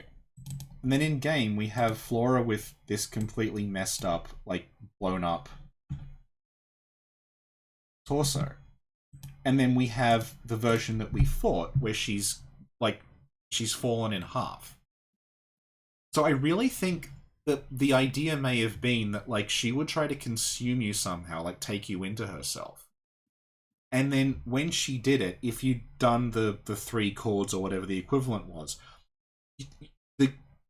her consuming you would go wrong. You would, like, burst out of her, and that's what would shred her. So she would, like, try to consume you, and then boom, like, but you burst out of her, completely destroys her abdomen. You fight her, and then the second phase is she's just continuing to be, like, wrecked by what you did to her. I think that's how it probably worked out. And yeah, at the end of that line, I cut it off, but he does say, like, Lawrence. He says, like, Lawrence, you know, I await the realization of, like, the administration. So yeah, that's, yeah, she dies of indigestion. It's basically, you give Flora indigestion. So that's all I really wanted to show off. I'll put up a title card to show more shit you can find. So, if this interested you, and you want to explore this stuff... No, the PC was, the Lawrence German is referring to is Lawrence, the first vicar. There's been multiple Lawrences, but in that he's calling Lawrence the first vicar. So, if you're interested in anything that you found, here's where to find more of it. The glyphs I've been showing off, these are freely available. But they only work on certain versions of the game. And you have to, like, make sure that you've backed up your save data beforehand, and, like, everything is, like, secure. And some of them will only work if you have the Game of the Year edition. Some of them will only work if you have the original. Some of them work if you have the digital, because they all have slightly different data in them. So you have to make sure that, like, it's going to work out for you. You could see when I did it that the bloodletting beast, like, every other time I had encountered it, I could blow its head off. And in just this one time, I couldn't, and I don't know why, because they're unstable. So if you go to bloodbornewiki.com, there is fully documented explorations of those chalices. I put them together along with Trin. We just went through and just took like much better than you've seen here, like high-res screenshots of all the different unused assets and things like that. If you want to do some exploration yourself, you can head to Tomb Prospectors, which is a subreddit. It also has its own dedicated Discord. If you head there, they can hook you up with the chalices, and you can go explore them yourself. Oh, someone wants... Okay, Eduardo wants to see the Demon Souls looks like the orphan thing. I will go look it up while I'm waiting for Discord to open. Talk to Sin in a giveaway. The what Eduardo's talking about, I think it's just called Mimic. I think it's meant to be a mimic. Waiting for Google to open. The wonders of this off-the-shelf workstation that I got when my last computer died in the middle of the dissertation. Ooh.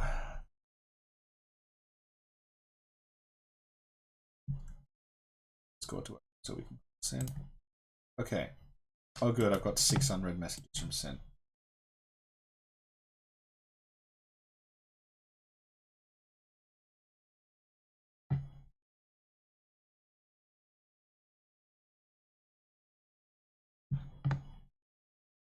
Also, if you follow Trin on Twitter, that's her at xtrinxxzara. She posts pretty much exclusively just weird shit she's found in Chalices. She's posted like the Chapel Dweller enemy variant, like weird bosses roaming and stuff like that. Demons, souls, unused content.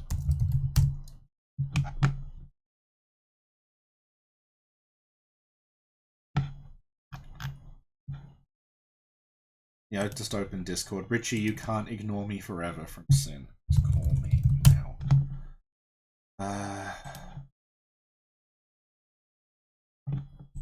Here's the one.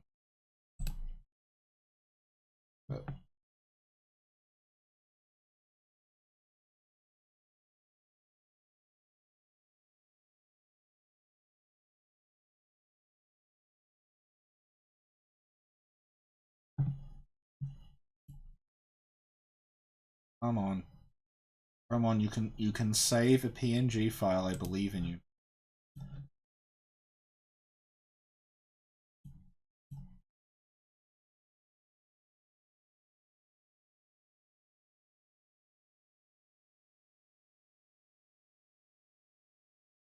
Here it is. This is the thing Eduardo was talking about.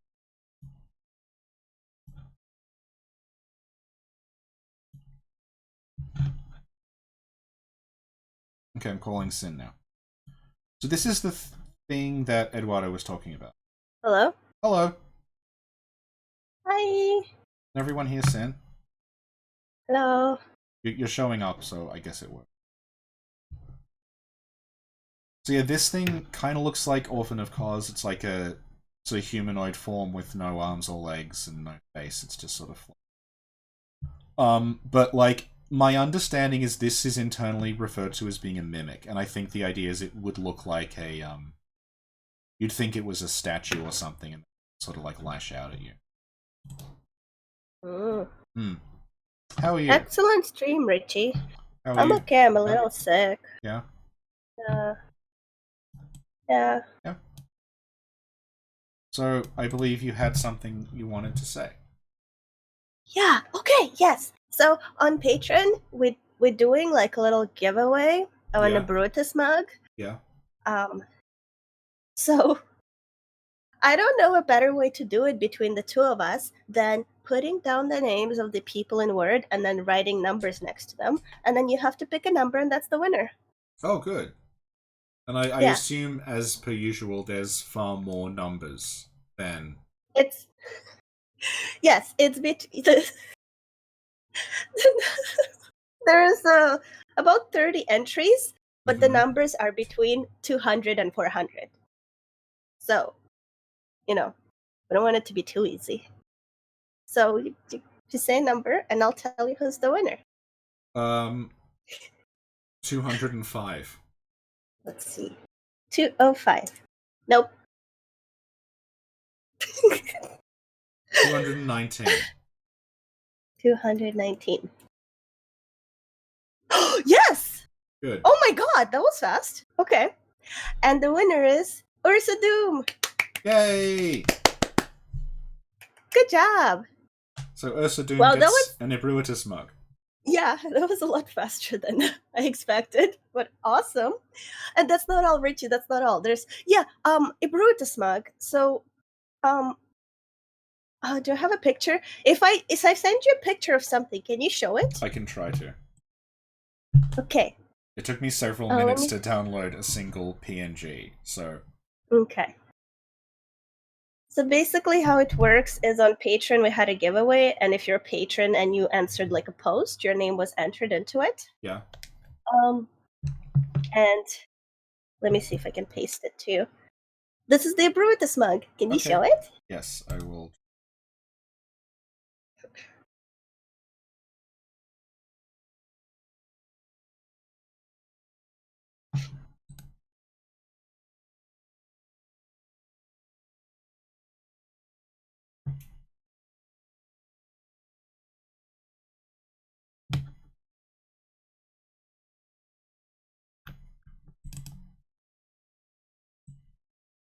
It's beautiful. Isn't that the cutest thing ever? Oh my god! And this was drawn by Ike. It was. Who does a lot of our thumbnails. Yeah. Yeah. Yeah, he's really awesome. Let me just tell Ursa you won. Okay, I replied on here. Okay. I gotta. So yeah, congrats to Ursa. This is amazing, excellent. And yeah, and is everybody? Does everybody know who Brutus is? I'm assuming everyone knows. I think you have spent the last few months making sure everyone knows who a Brutus is, to the point where I think he may have outstayed his welcome. No, even Redgrave knows who Brutus is at this point. Yeah. Isn't that amazing? Okay, so Aegon doesn't know yet, but no, wait, Richie, that's not all. Okay, so okay. Oh, did you know that Ebruitus got a job in Dignity City University? No, I didn't. And so, because to go to work, he has to dress in a specific way, because I guess he's a professor or whatever. So, next month we're having another giveaway of another mug. Could you see it on screen? Oh god. This is where the Patreon money goes, by the way. Yeah. It goes into Sin commissioning artists to draw these things. We gotta support artists in our community, you know? I'm also commissioning Nostradamus the Vampire. Oh god. From someone else, yeah. So,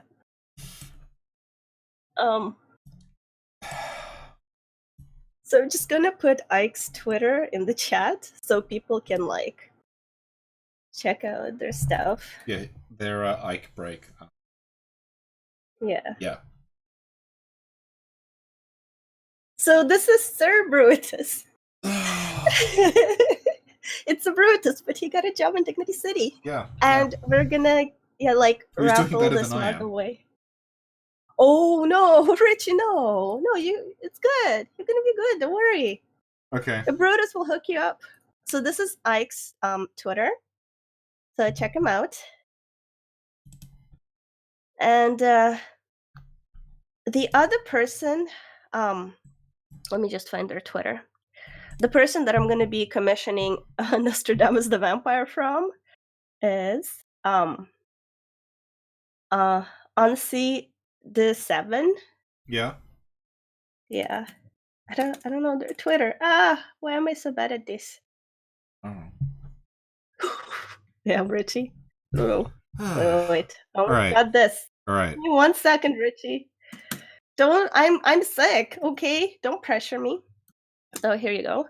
And the person that made the awesome Spark Hunter robot image is Holdsworth Hands. Holdsworth Hands. Who's in the yes. chat right now. And, yeah, Yeah. and this is their Twitter, so check it out. Who else can I think of? Anyway, I'll think of someone. Okay. Post their stuff. Okay. Okay. So yeah, so that's it. Yay! I'm very happy about that. Okay. Yeah. Yep, all worked. Yeah. It did not get disconnected. Yeah, excellent. Yeah, it was looking very overcast this morning and I started worrying, but we made it through. Yes. Yay. Yeah. Oh, Richie! Mm-hmm. Okay, the stream is over, people can leave, but I have something important People to can tell leave, you. but not you. No, but okay. Richie, do you know how I love action movies? Go on. And sometimes I get really sad thinking that, like, once Marvel stops making movies, we're never gonna have a good action movie again. Mm-hmm. But today I was proven wrong. I saw the perfect action movie. I laughed. I cried. The effects were good. The acting was good. There was just the right amount of, like, humor. It was, like, well filmed. Yep. And, like, do you know what movie that is? Can you guess? No, because it could be anything. No, it can't be anything. What are you? Really? It can be anything. Well, did you see it on DVD? Did you see it in the No, cinema? Netflix. It's from 2018. I don't have Netflix. Oh. Yeah.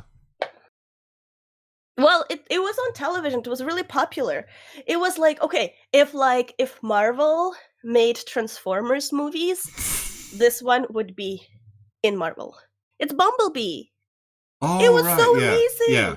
It was so good and sweet, and oh my god, we need to make a video about why Bumblebee is the best thing ever. A lot of things are the best thing ever to you. Yeah, but there Yeah. are different categories of best things ever. Okay. Well, I think, like, we should maybe watch it and also watch the... Have you seen the 86 Transformers movie? Let me Google that. It's the animated one. It's got, like, Orson Welles as a planet. Oh, like a cartoon. Yeah. If I've seen it, it was a long time ago. I think we need need to watch it. Yeah. How's MD Geist going? I'm not working on it right now because I'm doing this. But okay, here's a carrot for you. The sooner we finish talking now, the sooner I can get back to working on it. Okay. Okay. All right. Okay. Well, thank you for the stream, Richie. Thank you for coming, everyone. for showing up at the end and giving away this beautiful mug. Yes. Yeah. It is pretty beautiful. Yes. Okay. Okay. Wait, another thing. I'm sorry for all the people whose ears I hurt when I played something of the... Yeah. We're sorry Richie is such a bully. Yeah. An ear bully. Yes. Unlike you. Yeah, and one last... Yeah, quiet as a mouse at all times. Oh my god! Oh, okay. We will talk about this later. But first, I wanted to put a thing in the I can't. I'm sick. I can't think or speak. Basically... Wait, oh no. Oh my god, sorry. Because... Oh, Jesus, I had to take off my headphones because I clicked on a video and it was you talking went loudly. off on this tangent. And wait, let me do this again. Is it over? Sorry, I apologize. Wait, I can do this. What I'm trying to do is I'm trying to paste something in the stream. One last thing. Okay, one let's see if last we thing. can get it. Okay, one last thing. How do I do that? It's just because YouTube, like, it's just like different now. Yeah, The studio and edit, so Yeah. it's like So we getting went used to from it. about 100 viewers to about 75 since we Yeah, started because this the part. stream is over. Yeah, It's so over. so Only about the Truesneck Covenanters remain. about 3/4 of our audience will just watch anything. It seems. Richie's an audience bully. Okay, so this is does this work if you click it? It should. Can you click it, Richie? It should be All right. it should say basically that there's a premiere in 5 days. Oh no. Yes, it does. Yeah, okay, And excellent. So The hint there's a is premiere. a robot with broccoli growing out of it. Is it a robot or is it a monster? I have no idea what is this. It's a hint as to what the premiere will be about. But was I in this? Yes, it's something we recorded and I edited it, and it's you're supposed to know. This is a pretty obvious hint. Oh, and you know how last Friday, Rich, are you here? Yes, Okay, you're I here. think we should go. So- No, like the Friday that was like yesterday. The floor manager is giving me the wind up. Yesterday there was a All right. surprise. Wait, listening. Yesterday there was a listening to you. surprise. Yesterday there was a surprise premiere, and it was the Russian Winnie the Pooh, and everybody loved it. Yes. Yeah. Yeah. Okay. So people seem to like surprise premieres, so everything's going to be a surprise from now on. So you don't know what you're getting. 4 You could be people are getting watching the thing you Or you posted the link to, which is nothing for 5 days. Yeah, because what I'm There's trying, 6 why thumbs are you up. interrupting me? Thank you for like showing Richie that we're a unit. So what I'm saying is that with the surprise stream, you don't know what you're getting. You could be getting Redgrave, or you could be getting Reborn. It's like gambling, you know, Yeah. taking a chance. By the way, my boyfriend and I started watching this gambling anime. It's really good. It's on Netflix. On that note, good night, everyone. Bye. Bye.